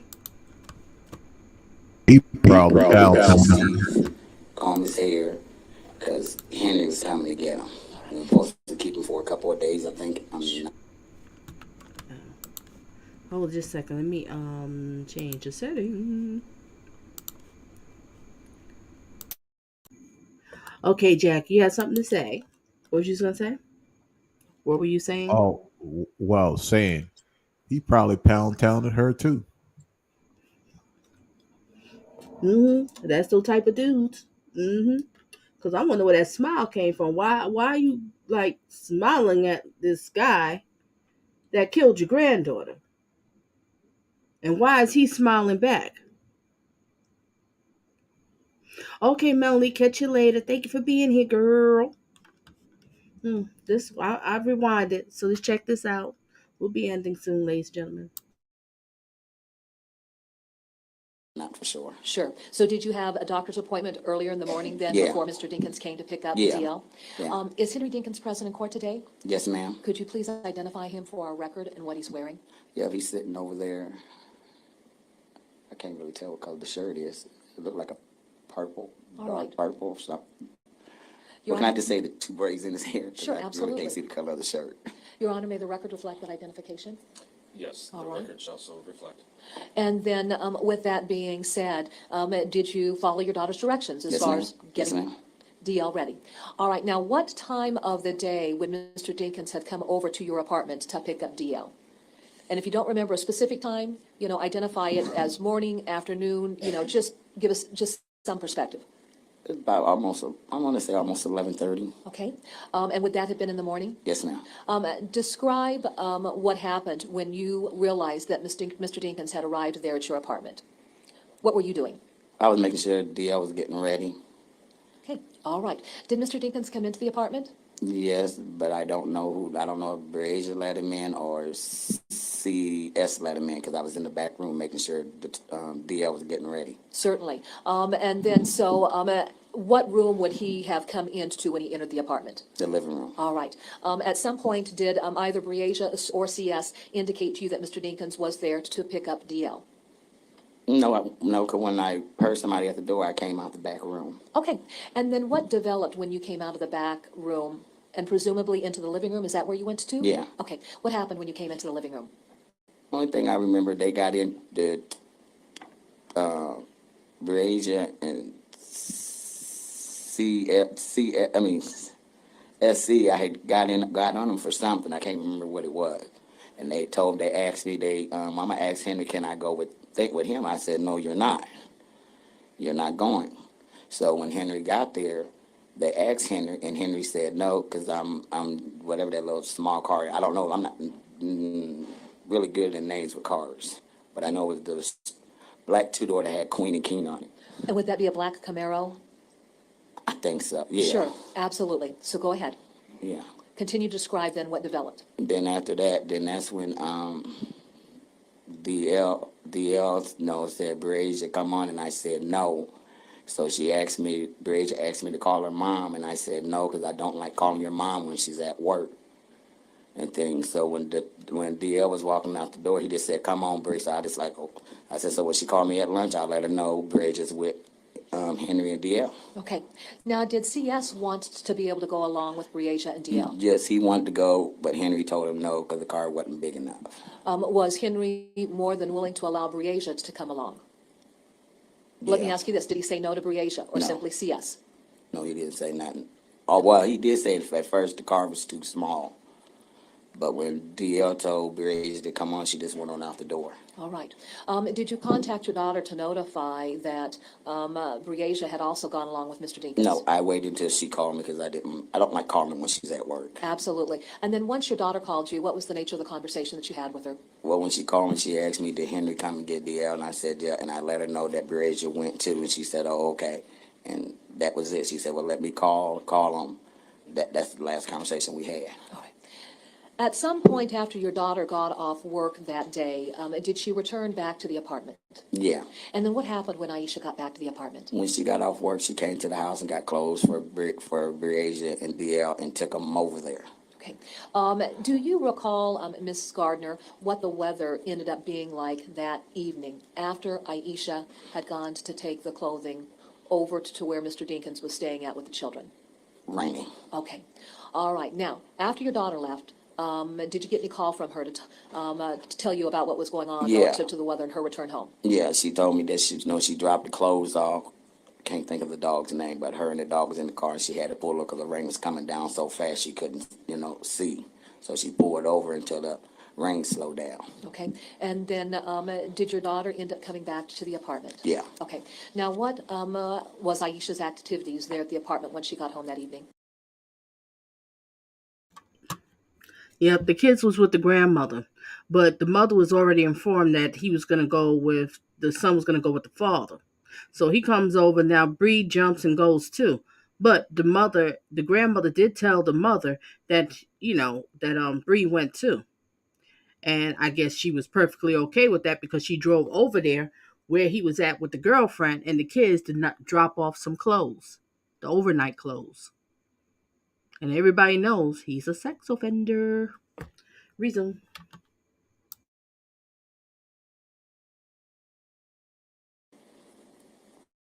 Basically, she took it back and lay down. All right. And then did Aisha sleep throughout the night and into the morning of July 10th? Yeah. All right.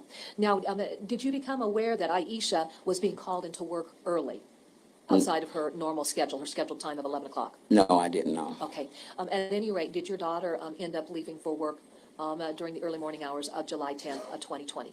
Well, I didn't know until she called me about Breasia because I thought she was still in the living room asleep. Okay. Where were you at that created that impression that your daughter was still in the living room asleep? Were you still in bed? Yeah. Okay. All right. So you didn't realize she'd been called into work early? Yeah. All right. Tell us about the call that you got from Aisha then. Oh, man, I was still asleep when she called me. I can't remember the time, but I think it was between 8:30, 8:40. It was in between somewhere up in there. Sure. When she called me and she said, Mom, Breasia missing. I'm like, what do you mean Breasia missing? She said, Henry said, Breasia missing. And I was laying there and then, from her tone of her voice, like she wanted to cry. So I jumped up. I'm like, what the heck you mean Breasia's missing? She said, Mom, Breasia missing. I'm like, then after I said that, then she said, well, I'm going to bring Detorius over to the house so I can go down to the police station and make my do the police report. And I said, okay. All right. As a grandmother, emotionally, when your daughter had imparted that information to you, how were you feeling? A little bit in shock. Sure. Let's talk about Breasia. What type of child was Breasia as far as her sleep patterns? Oh, man. Funny. Me and her always played around, She didn't like when I used to call her my he-she. She'd get mad at me, then she'd be ready to beat me up. Oh, sure. Yeah, and just beyond her playful nature, when Breasia would go down for bed at night, how would you describe her sleep pattern? Was she prone to get up? When she sleeps, she sleeps. Okay. Had you ever known Breasia just to get up and wander off in the middle of the night? Oh, no, she's not at nighttime. No, if her mom if I used to send her outside at night, she's not going out there by herself. Okay. And how did Breasia feel about going out when it was dark outside? She didn't. She didn't? Not by herself, she wouldn't. All right. You know, just based on your, relationship with Breasia, was she the type of child that would ever get up in the middle of the night and wander off? No. All right. Did you become familiar with the Jersey Meadow apartment complex as a result of Breasia having been reported missing? And that would be the apartment complex where Mr. Dinkins was staying with his girlfriend, Andrea Culberson. Well, I didn't know where he stayed at. Sure. Let me ask you this. Was this an area that Breasia was familiar with at all? No. Okay, all right. Did you then have an opportunity to assist in various searches that was being conducted by the Davenport Police Department and members of the public who were providing assistance? Yep. And then tell me about your, different experiences relative to searches that were being conducted.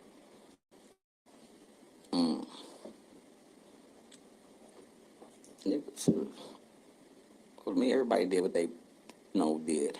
Sure. And I appreciate that. But, I was maybe out there for a week before I ended up getting really sick because of the sun. Sure.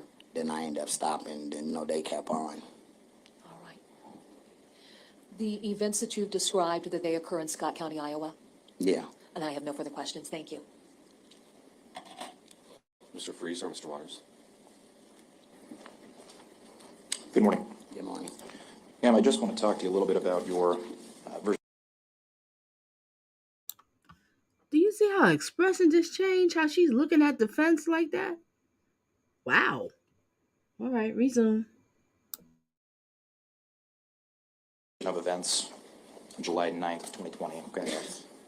I think you just testified that DL and Breasia went with Mr. Dinkins sometime around 11:30 in the morning on July 9th of 2020, correct? Yeah. Okay. And I think you mentioned that at first you were not okay with Breasia going with Mr. Dinkins, but then you... No, because she wasn't only supposed to be notorious. Sure. I mean, DL. But then you contacted Aishia, correct? No, I didn't call her. I wait until she called me because I don't like calling her when she's at work. But then after that, essentially, Breasia had already gone with DL and Mr. Dinkins. Yeah. And then Aishia found that out, correct? Excuse me? Aishia only knew after the fact that Breasia had gone with Mr. Dinkins and DL. Yeah. Okay. And then, just so I know, you had met Mr. Dinkins before July 9th of 2020, correct? Yeah. And Breasia and DL had spent time with him prior to July 9th, 2020, correct? You talking about before or during Before the July night? 9th of 2020. Yeah, a couple of times. And Breasia was never comfortable spending time with Henry, correct? No. Same question, but with DL? No. Was CS ever uncomfortable spending time with Henry? Mr. Dinkins? No. Okay. In fact, she as in Breasia viewed Mr. Dinkins as a father figure, right? Yeah. You never saw Mr. Dinkins be mean or inappropriate with Breasia, did you? No. How about DL? No. Did he seem more constructive? Wait a minute. Was he a constructive father? No, I take that back with DL. Because one time he got in trouble, and Henry didn't whoop him. He made him jog. Made him run. You made him work out? Yeah. Okay. Did he make him do anything other than running? Just the running. Okay. Did he make him work out in any other way? No. Okay. Did he ever do that same thing but with Breasia? No. Okay. How about CS? No. I think a little bit in your testimony you had mentioned that, in your opinion, if Bree would be outside, she would be uncomfortable, right? At night? At any point in time, she would be uncomfortable if she was outside alone. This only at night. During the day, she was all right. And she would have come and knocked on a door, right? Yeah. Okay. And that was typical of her? Yeah. Okay.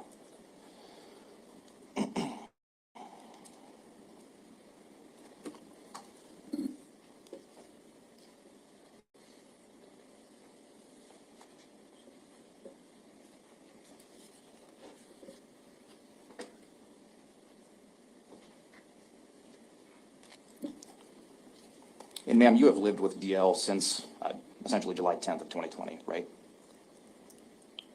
When they moved in with me? Well, yeah, I mean, for the past 3 years, you've lived with DL, correct? Talking about now or what? Well, when did they move out? When they moved in with me, it was maybe a week before July. 2020? Of 2020, yeah. Do they still live with you to this day? Well, they just moved back in with me the 1st of June of 2023. Okay, and you've had plenty of opportunity to speak with Aishia and DL about this case, correct? I could have, but I didn't. Okay, have you ever heard DL mention to you anything about a bloody knife? I don't question my. See right here, somewhere she's lying. Because I see you, Pam, hugs and kisses to you. Somewhere she's lying because you're going to tell me you don't question. This is something serious. The granddaughter's missing, found dead. And you're going to tell me you didn't question your grandson. It's, what happened or whatever, how you feeling. Anything else came to your memory? Yeah, really? Let's get back to it. We almost done, ladies and gentlemen, because hers is short. She's nowhere near as long as the mother was. Resume. Grandkids about anything. Okay, has he ever mentioned to you anything about bleach or cleaning off a knife with bleach? I don't question my grandkids about nothing. Has he ever mentioned to you anything about being present when Breasia was shot? Again, I wait until they come to me. And he never did. Okay, that's all I have. Thank you. Mrs. Gardner, just given the circumstances surrounding Breasia's death, is this a topic of conversation that you choose to engage in with DL? No. Okay, has this been really traumatic for him? Yeah. All right. And then as far as Mr. Dinkins was concerned, was he an individual that he was around throughout DL's life or even Breasia's, where he was a constant figure within the children's lives? I'm going to say no. All right. Was any contact that he had with DL very sporadic with big gaps in time where he wasn't involved in the child's life at all? He didn't come around when he felt like it. Okay. That's how I see it. All right. And so if he didn't feel like it, Henry wasn't coming around. Would that be fair to say? Right. And then finally, when Breasia and DL left with Mr. Dinkins that morning, did they have any personal belongings that they had taken with them as far as bags of clothing? No, they didn't take anything with them. Okay. And then were personal belongings taken over to the location where the children were staying with Mr. Dinkins at some point in time? Yes. How did that occur? Their mom, Aisha, took it to them after she got off work. I have no further questions. Thank you. Okay.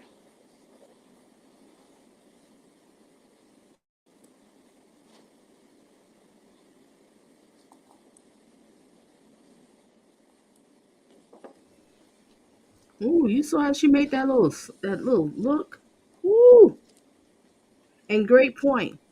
Don't ask questions equals don't care. That's what sound like to me.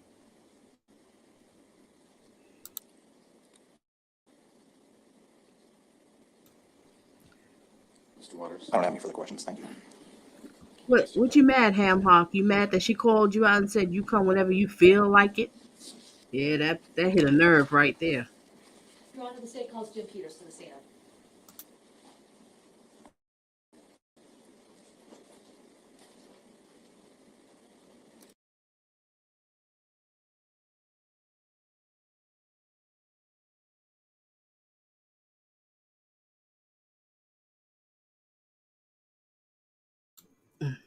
Okay, I have one more clip for you. It's about a under 3 minute video.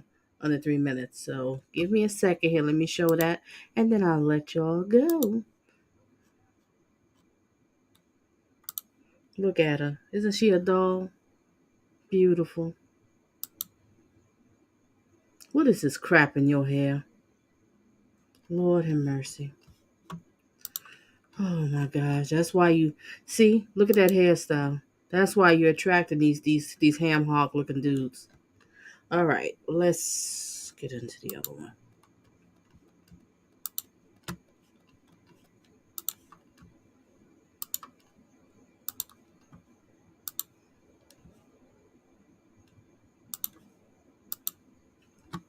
Hope this is the right clip I wanted to show y'all.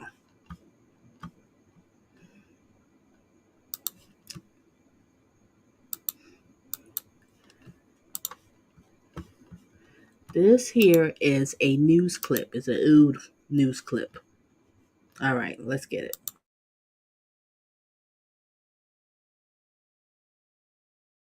We have continuing coverage tonight of the case against a man accused of killing a 10-year-old Davenport girl. Prosecutors today accused Henry Dinkins of trying to manipulate the court schedule and delay his trial. Dinkins is charged with the murder and kidnapping of Breasia Terrell back in July 2020. He was in court today asking the judge a second time for a new lawyer. Dinkins' public defender claims that Dinkins is refusing to cooperate with him in preparing for the case. Dinkins then told the judge he'd rather represent himself. If that's the case, we can have the case and I will represent myself. If you feel like I'm trying to prolong it, I will represent myself. You have very good representation. I'll represent myself, Your Honor. The attorneys have tried to communicate with you.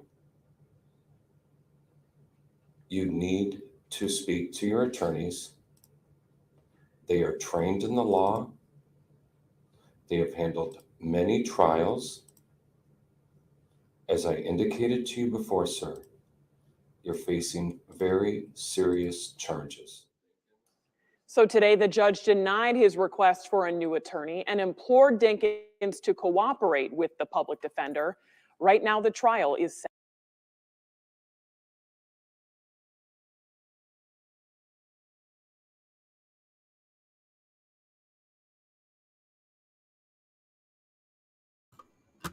Okay, ladies and gentlemen, that's the end of it. Oh, I wanted to read something. Let me just read. Let me go back to the to this comment. It was something that 603 said. Yeah, 603, great point. But yet she was standing alone at 3 in the morning by the car alone.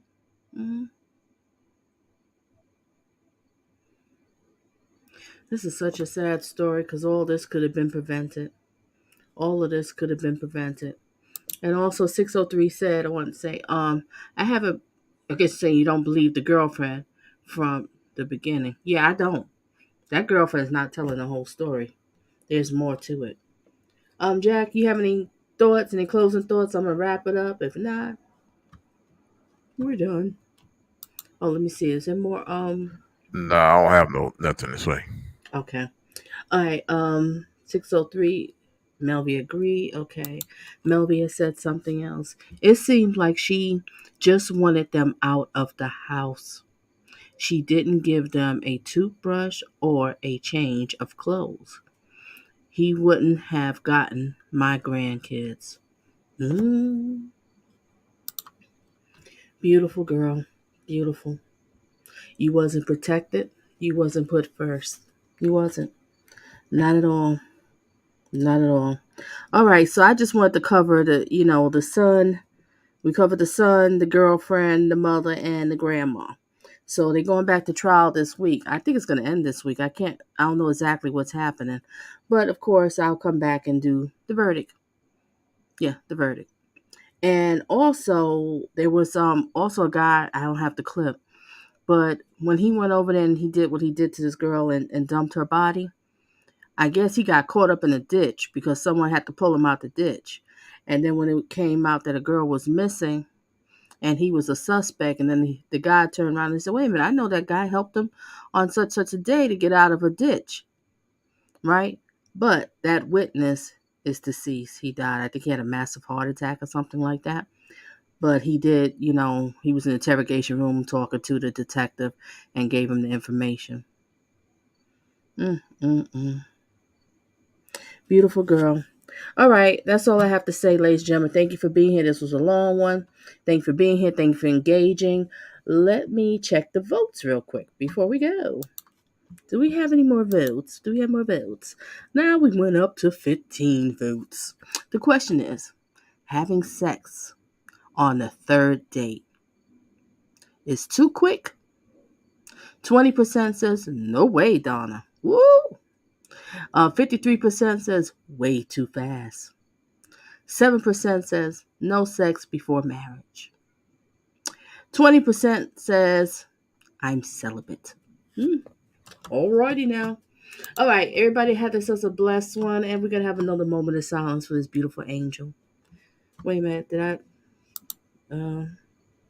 Oh, everyone, good night and stay safe, my friends, and you too. All right, moment of silence for this angel.